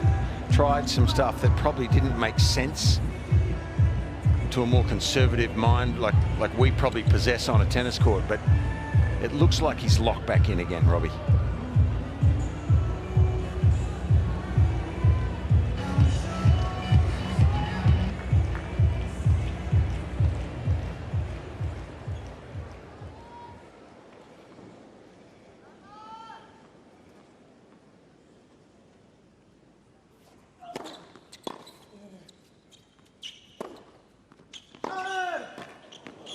Oh, yes, sir. Now that's talent.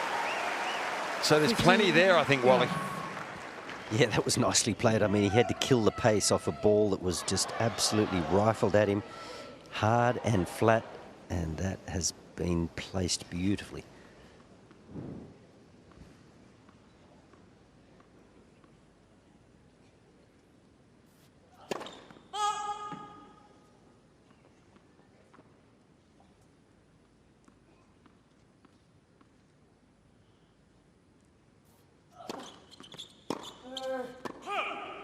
Love.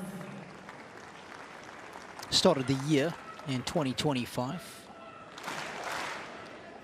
Ranked in the low 90s.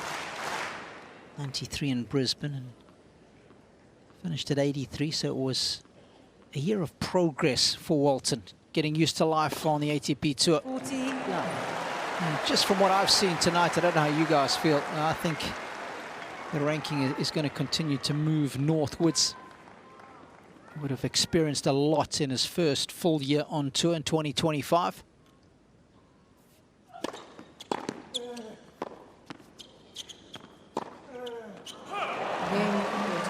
Even if he goes on to lose this match, I still think his level has been so good.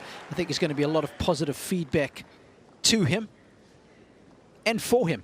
He's discovered a lot about his game. You always do when you play the best, don't you? No, I agree, Robbie. I think he's done better than I expected, and I think, you know, as I say, I watched Carlos here a couple of nights ago, and he was just, without the pressure of a match situation, he was just absolutely unplayable. But, you know, Adam's asked questions of him. He's made a lot of balls. He's returned well. He's served well.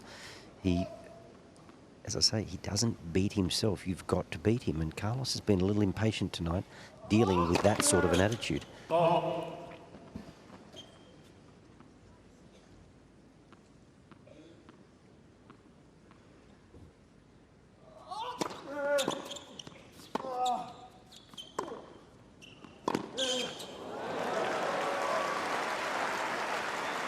Love 15.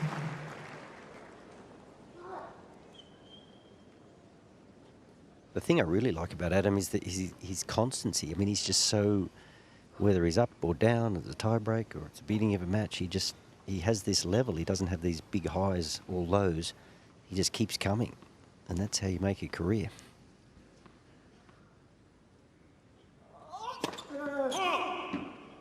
Or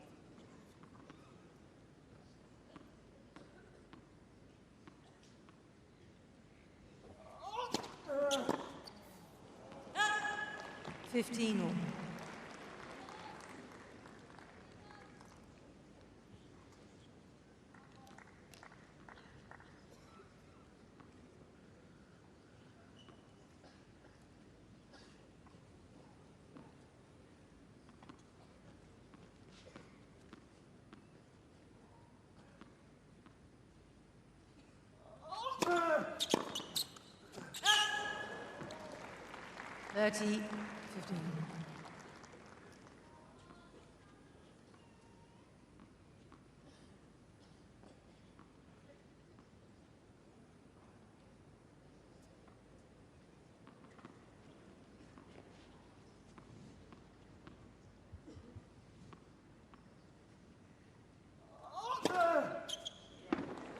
$40, 15. Alvaro on the right, the oldest of the brothers and the Alcaraz family, ever present.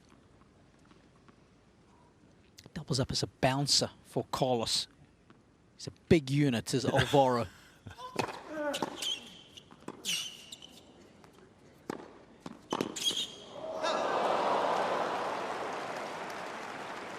Almost made it. 40-13. I think he had the full Conti grip on that forehand as well. Adam saw the funny side. I thought for a second he might have hurt himself there, Carlos, but no, it was just that he thought that would have been pretty spectacular, I think, if he'd made that forehand. Still ahead in the game.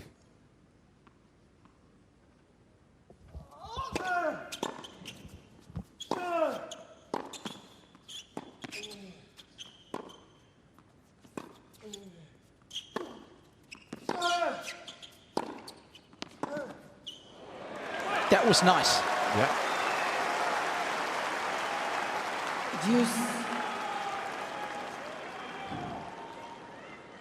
He's got a nice ability, hasn't he, Adam, to create angles when there doesn't seem any really available to him. He just...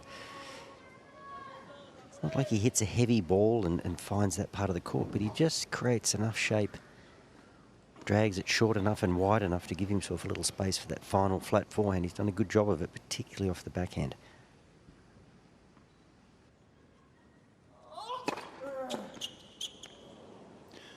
Less margin for error in his ground strokes, isn't there? I mean, Carlos just rips the ball with spin, so he gets that flight over the net that gives him more margin. But yeah, he's so accurate, Walton, on both wings.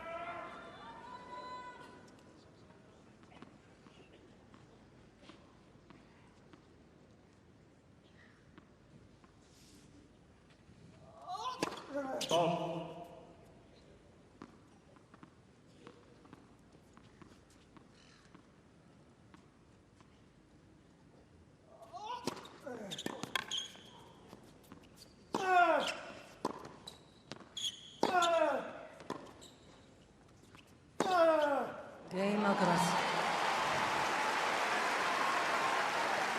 Nicely done. Alcaraz leads 3 games to Carlos leads 3-2 in this third set, and by 2 sets to love.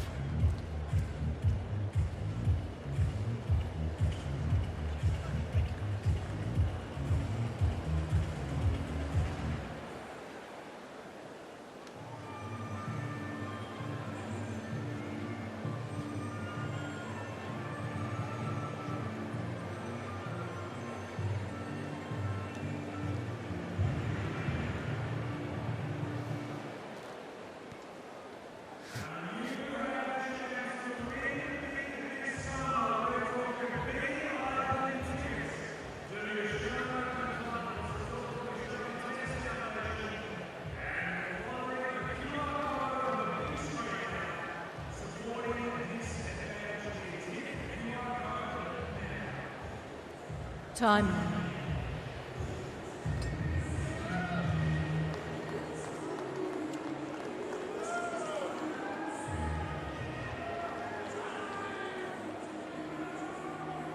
What a wonderful sight that is, how easy it is on the eye.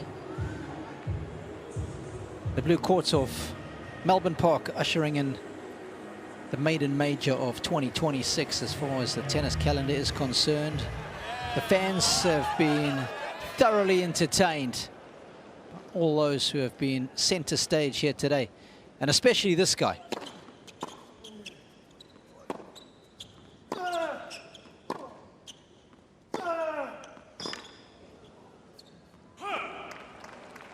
it does take 2 to tango, and Adam Walton has certainly played his part. I think Coach Wally Masur, though, sitting on the side, he'd be more content if he was in the Alcaraz camp, that the way he's approaching these points now, he's using margin for error, he's not giving away as many free points. Oh my goodness. Yeah, that looks so simple for him, 13. but it's terribly difficult for most of us. And it's beyond special how good this is. The scary thing is that he's playing with margin there. Good height over the net. He's got it on a string.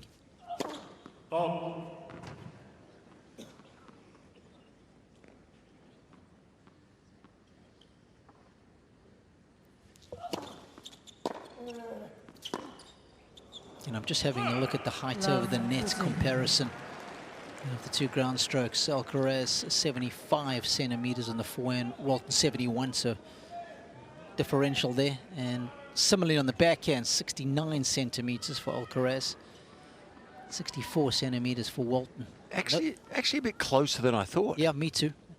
And of course, we're only calculating the top spin shots there.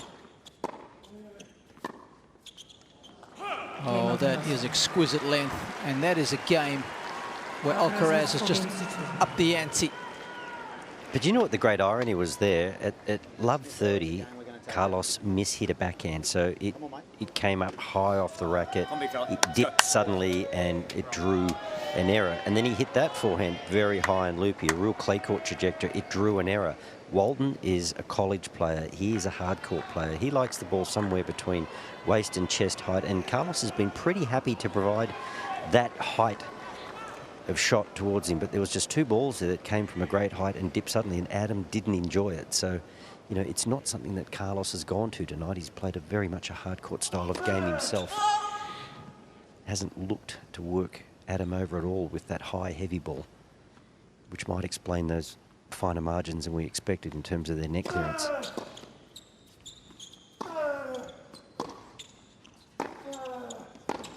Something Rafa certainly would have taken to Walton with. Yeah, and I think Fitzy, even there, just before he nailed that backhand, that was hard and flat. The ball previous was high and loopy, so, you know, that to me just makes the hard flat ball harder to deal with when there's an element of surprise to it. But he definitely did knuckle down in this third set. The very first point of this third set, to me, illustrated that he was sort of back in business, if you like, Carlos. 30. He's finally getting it all on his terms, isn't he?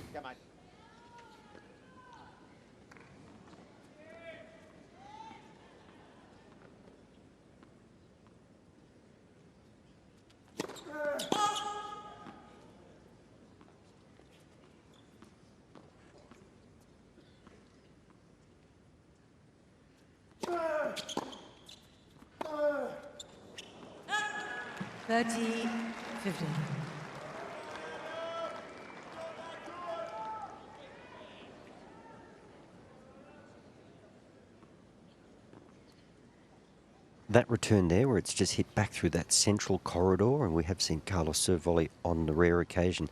I think that's why the serve volley is good to incorporate, because it doesn't just give the player that safety that they can just play back through that corridor with impunity.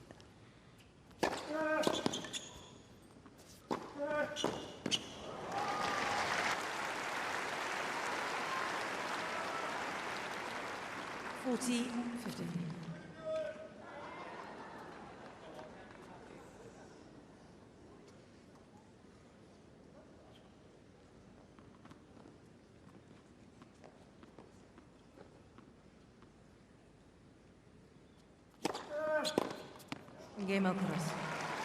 That's pedal to the metal now for Alcaraz. 5 games to 2. This has been a ruthlessly efficient set of tennis. He's just a game away from a place in the second round now.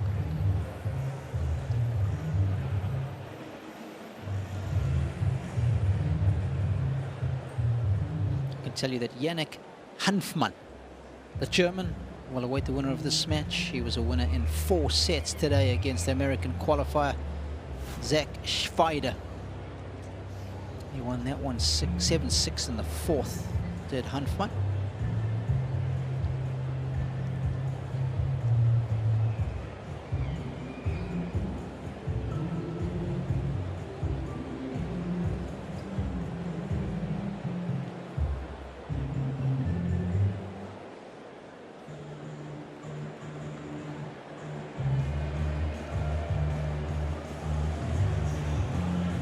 Time.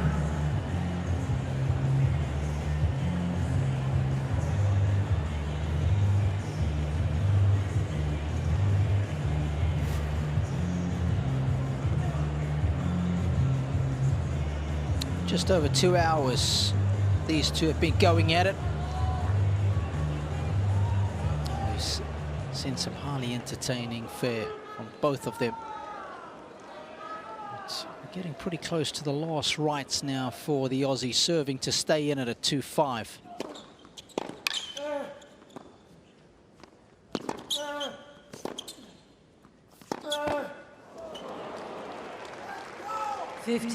love.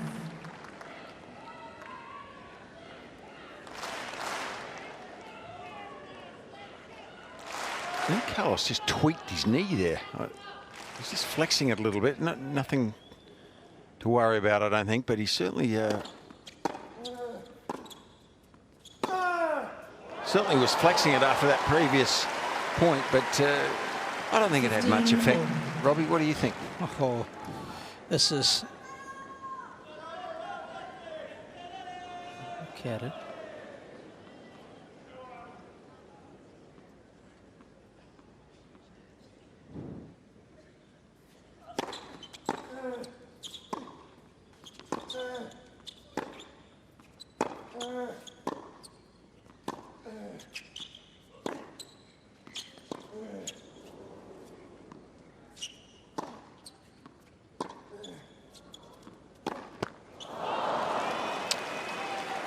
You know, there's no doubt that Wally Massur's sitting on the side of the court just patting himself on the back right now.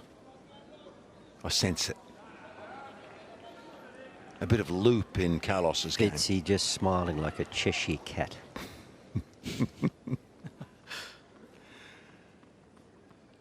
Sometimes it's hard to take, Robbie.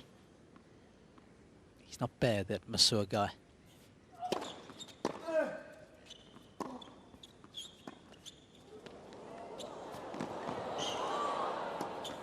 Thanks for coming. What a player. 15-14. Using all the colours in his palette this evening. That's what makes him so easy on the eye. That artistry is what's brought up 2 match points.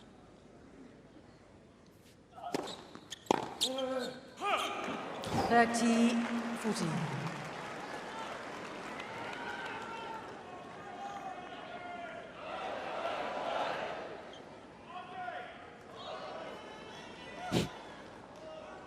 Match point number 2.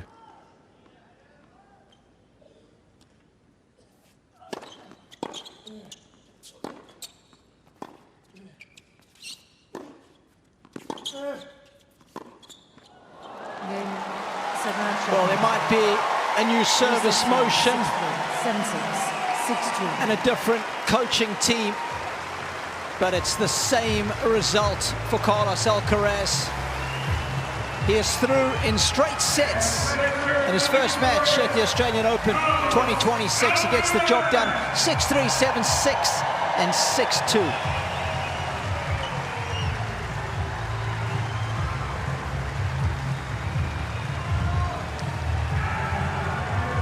And at times we saw some breathtaking tennis.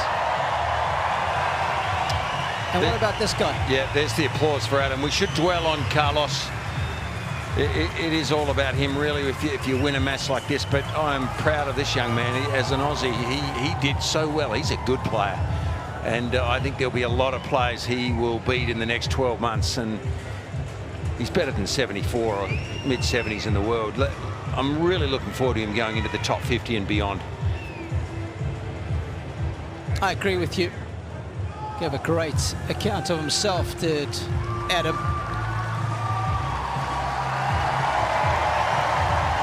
And playing in your home major against a player of Alcaraz's ilk. What an experience for him, Robbie. And he was just soaking it in there a little bit as he left. He will go inside and think about what a wonderful occasion that was and learn. Well done.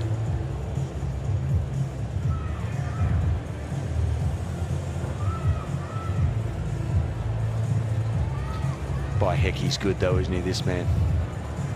What a player. He's got some special qualities. Great to see Adam enjoying the occasion. So often you can't. And this guy just loves the game. Of course, it's the one major that is missing in his trophy haul. And he would dearly love to get his hands on it and complete a career Grand Slam.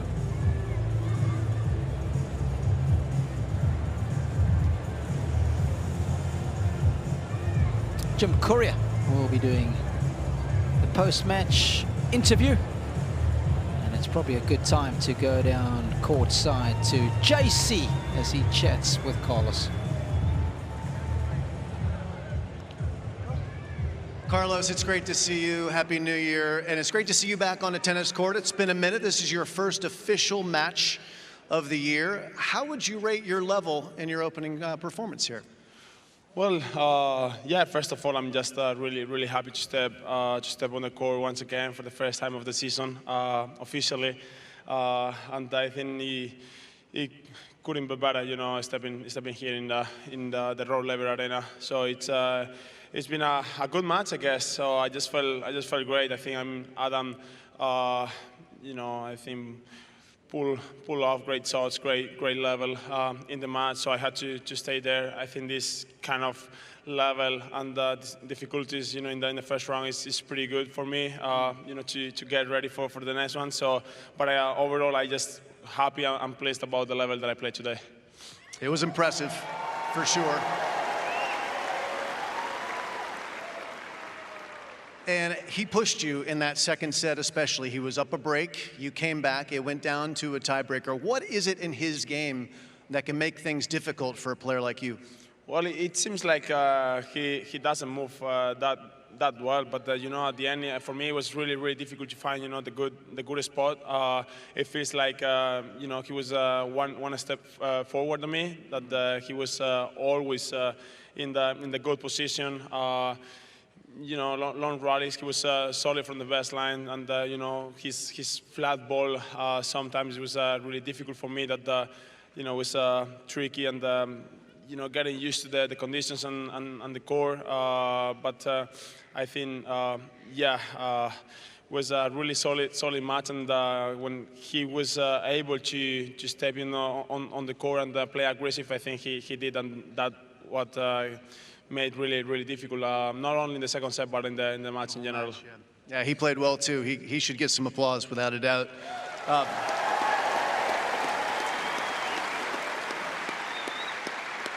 And you heard a lot of applause all last season. You had an incredible year, so much to celebrate, 8 titles, 2 majors, world #1, and you finished the year. You took a 9-week break between your last tournament of last year and this match tonight, and you deserved a break. You deserved a holiday, and you posted some images. You were in Miami, and it seemed like you were having fun in Miami. Tell us a little bit about your time in Miami on vacation. Well, it was a good week. I'm not gonna lie. Obviously, you know, yes, playing some golf. I think no doubts about it. But yeah, I mean, it was a really long season, yeah. really tough one. A lot of tough moments, good moments.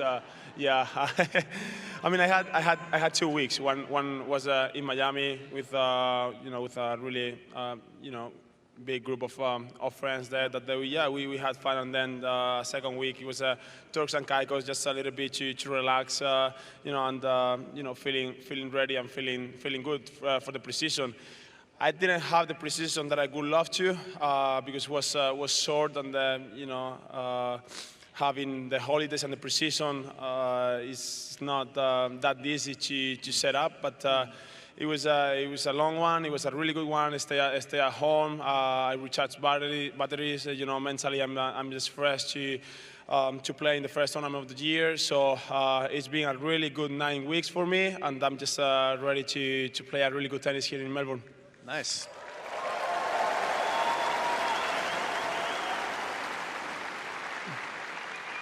We get to see the result of your work in the preseason. We get to see how well you're moving. We get to see with the sleeveless shirt how strong you are, the fitness. But I think people are really curious, what's a day in the life of Carlos Alcaraz like in the preseason? Like, how much work are you doing? How much, just take us through a normal day on and off the court. Well, as I said, I just lucky to stay at home.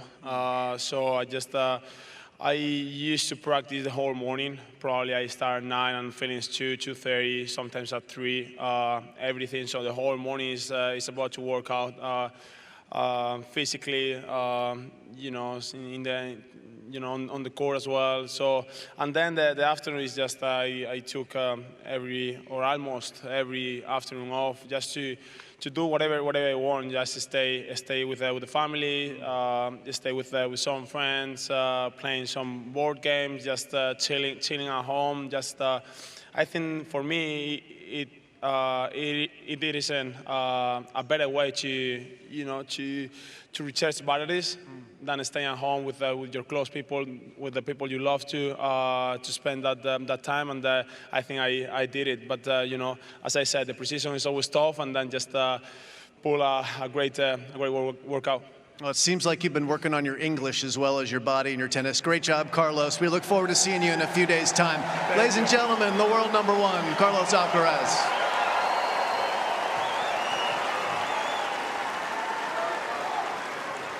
Well, not many do on-court interviews better than Jim Courier, and he always gets some nuggets out of the players. But just when we thought the Spaniards might not have too much to cheer about, when we saw the career of Rafael Nadal coming to an end, it looks like they might have another 15 years still to go. Well, over-endowed with treasures, aren't they? When you have two players like that they already have spent so long at the top of the game, right at the pinnacle, top of the pyramid, and here's another. Yeah, he's going to be here a long time, Robbie, and it's only a matter of time, surely, that he becomes the 9th player in history to win all 4 majors. This is the one missing out of the trophy cabinet. And a parting thought from you, Wally. What would you rate Alcaraz's performance tonight? And as I said to Josh, decimal points always welcome. So out of 10? Yep. I'm going to give him a 5.8. Wow, 5.8. I thought for sure he'd go for 7 there, Robbie. 5.8, Wally. You are a tough judge. No, I just think it was an interesting night for him, because that second set he was a little frustrated, and it was more about he kind of forgot that he had an opponent that he had to dismantle. So I think there's a lot of improvement in Carlos Alcaraz, and I think we'll see a massive improvement from this match to his second round. But look, I don't want to take anything away from Adam Walton. He was spectacular tonight. He did awfully well. We're just having a look at the stats there, but if you have a look at the unforced errors from Carlos, 38 winners, but 36 unforced errors. So I guess that's what I'm talking about. He wasn't overly judicious in his shot making. It was pretty rash, particularly in that second set. He dug a little hole for himself, but he's obviously class enough to get out of it. And we saw it's another highlight reel. Every time he plays, he gives us that highlight reel. But if he just thinks, if I compete, the highlight reel will be organic. It will just happen. I don't have to make it happen. Yeah. Well, Adam Walton might have a style of game too that might have played him into form a little bit as well. He made him play a lot of balls, kept him out there. In the long run, it might be good for Carlos. Yeah, and he did speak to the fact in that interview with Jim Courier that he didn't appreciate that flatter style of ball that came at him pretty quickly, and he sort of commended Adam for his court position and how Carlos felt like he couldn't get into the court and dictate.